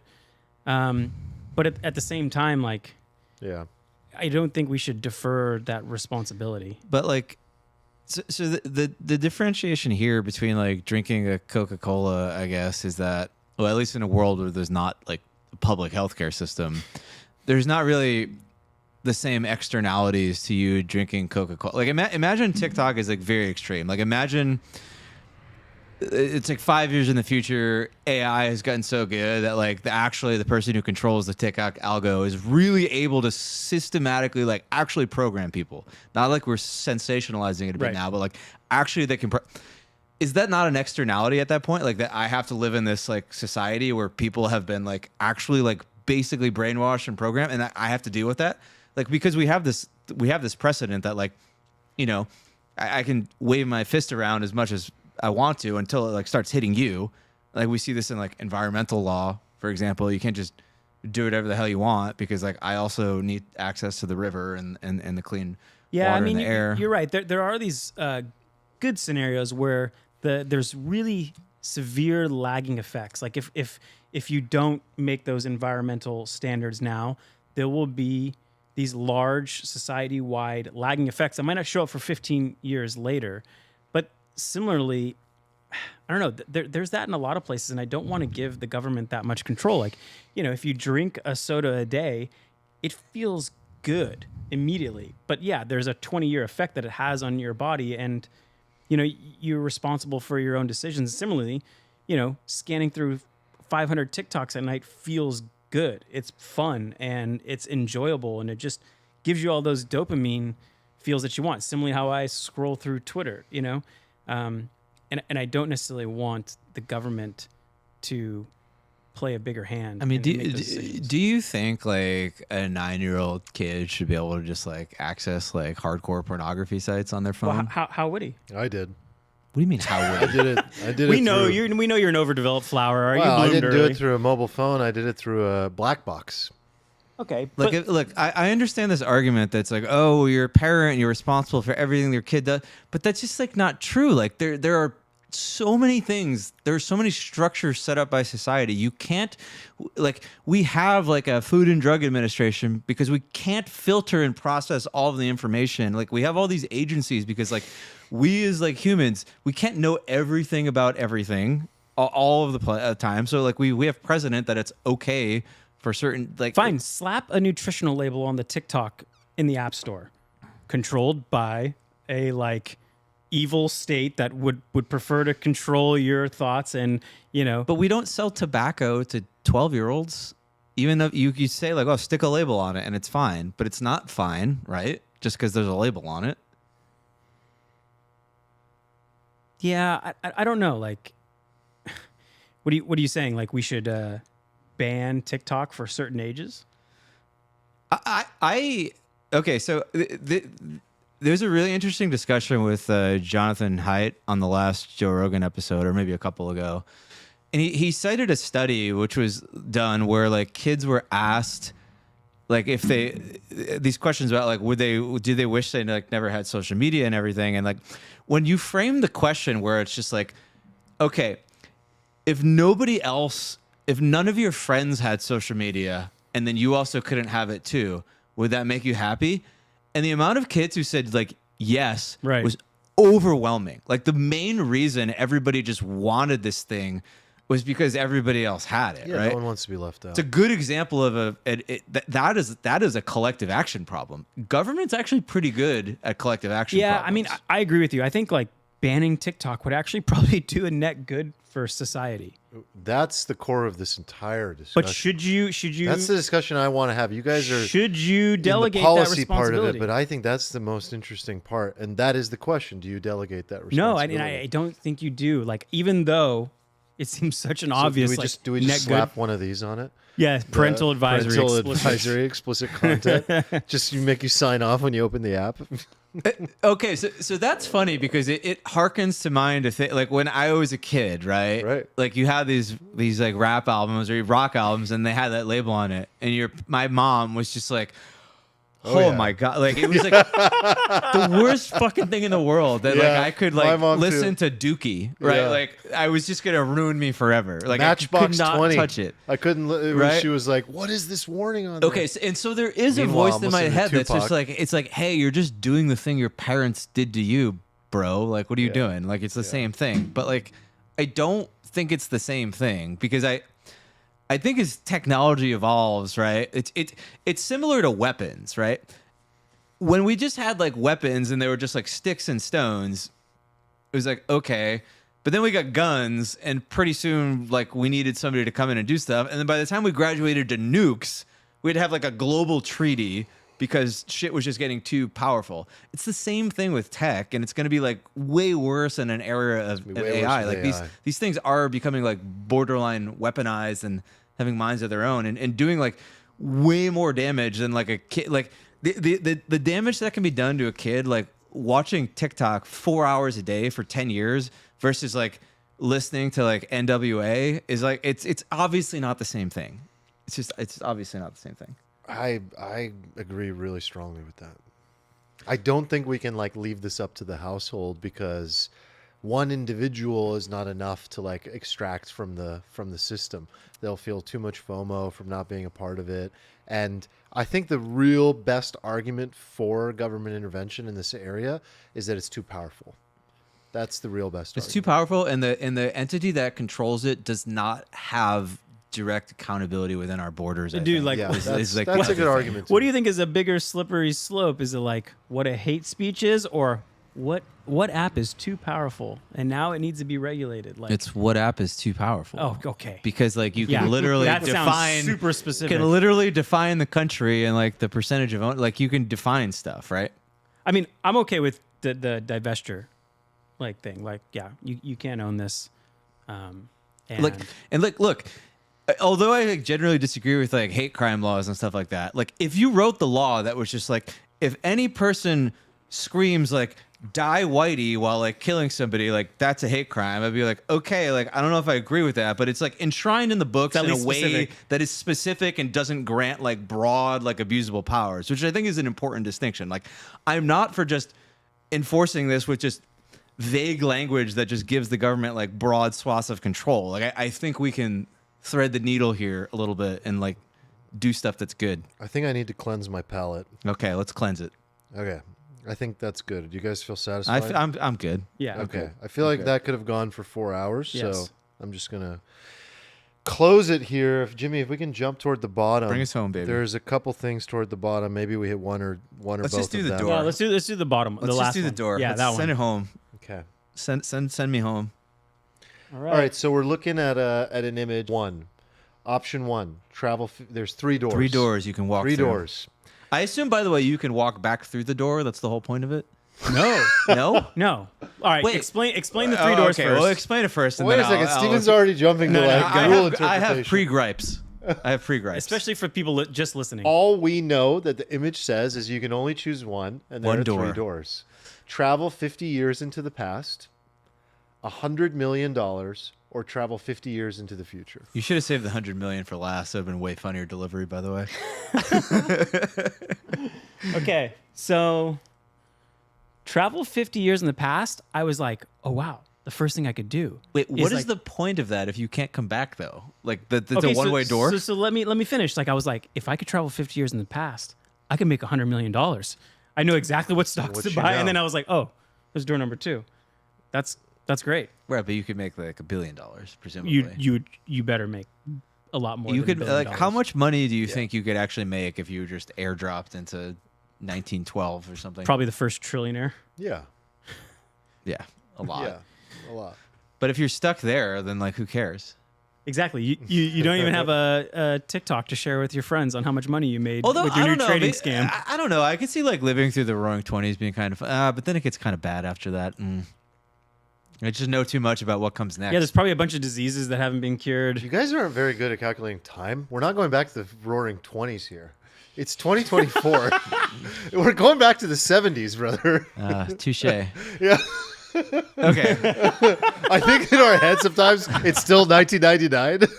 I did see it. I did see some tweet the other day that's just like, people like reading. It was like something like 30, and then the year was like 19, and I died. It does, to be fair, just died. it does feel like the 1920s were 50 years ago. Yeah. Like, I get it. Like, Okay, It's so like 1994 was 30 years ago. Yeah, That was like stop, the tweet, and I was just stop. like, so that's- travel. What about this? Travel 50 years into the future. So this is interesting because, like, what could we accomplish in 50 years? And granted, we might live another 50 years, maybe not. I think so. But to be in your prime 50 years down the road, it would also be pretty jarring. You wouldn't know what to do with the 3 seashells. There would be so many things you don't know what to do. You wouldn't know how to fit in. Like, think about someone from Yeah, 1975 you're an alien. dropped into today. Oh, and especially with the rate of technology and Advancement?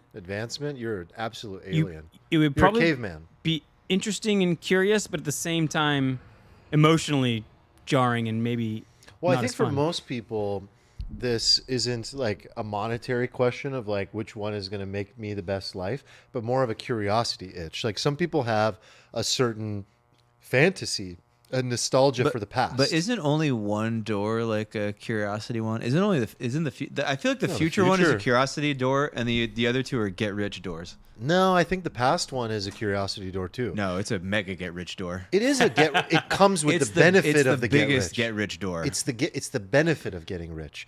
But a lot of people would love to go to the past. Like that's old souls. Yeah, a lot of people. The first Comment from the chat. Tom Nom said if the 70s show was made today, it would be called the 90s show. that 90s show. That's right. Damn, dude. Pain meme. Oh boy. Okay, the first door is the worst. The travel 50 years into the past is the worst door, right? Because you will be living in a world where you are cursed with knowing know like too much. everything that's going to happen. Yeah. Like even if you could make like $1 trillion, like how could you live life knowing everything that's going to happen in the world I around just think you? you'd become very depressed. Terrible. Oh yeah, you'd be like, yeah. Can you imagine if you knew Yeah, everyone's sitting everything that was gonna around like happen? they're worried about what's going to happen in the market or worried about the wars that are coming. Bill and you're Murray just like, stuck in Groundhog Day. yeah, Sad. in a different weird way. Like Yeah. you Yeah. just watch sports, so you can't even watch sports. You're just like, I know it's gonna happen. There are a couple movies about this, right? Every single movie, we are you just, Wait, Hot Tub Time Machine. Yeah. Is this in Hot Tub Time Machine? Hot Tub Time Machine. Academy Great Award movie. winning Hot Tub That's Time exactly Machine. what the whole movie's about, by the way. Underrated movie, by the way. Oh, it really is. The that first one only. Is that the gist of it? That like knowing go to the the future past. is like a curse? Yeah, they get they figure out all the things that are going on. They try to recreate the future, all that. I don't even remember that. Like I didn't Yeah. remember it was that deep. I just They- remember it must be some sort of Hot Tub Time Machine. It just like turns to the camera. Oh, it's so good. I chose the middle door. 100 million. Middle, yeah, I chose middle door for sure. Wow, so very zen of you all to choose the present. Yeah. And the money. It's okay. It's 100 million and not being cursed. Yeah. Right. Pretty good. No, I the is that a yellow door? Is that yellow? Yes. Yes, the right door. Okay. The travel into the future. I don't know. is a yellow It door. could have been green. Yeah, That- does the shape of the door, the color, the style of the door Yeah. have any No, sort of I factor just for you? wanted to know we were talking about the same door, the future door. That's just like a pure curiosity door, but like also depressing. Like everybody you know is dead. Yes. Okay, like here's the problem. It's like, do you want to be cursed with knowing everything that's going to happen in the world around you?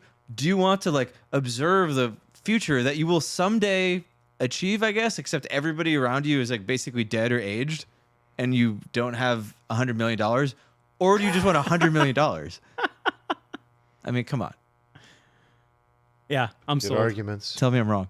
Good arguments. Well- If the doors were two-way doors, it would be a completely different discussion for me. Agreed.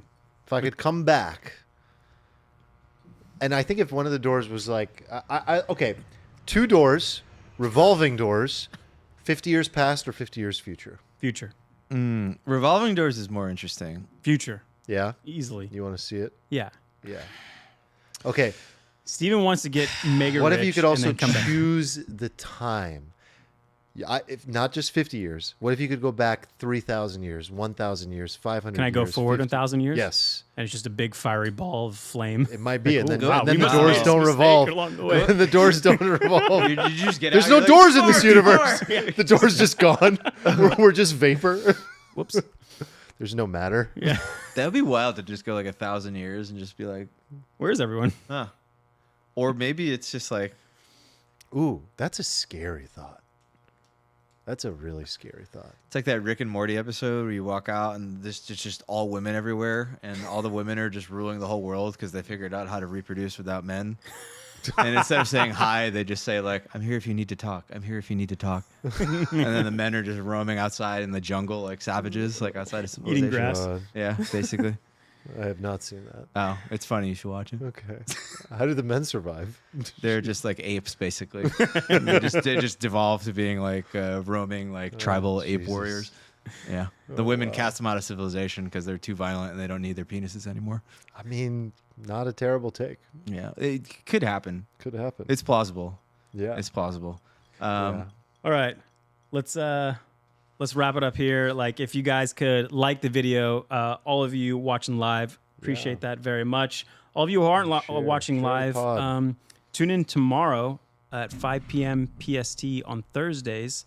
Irresponsibly long for all your money, TradFi, and charting needs. I think it's just going to be you solo Oh, yeah. I tomorrow. got to do another solo. God.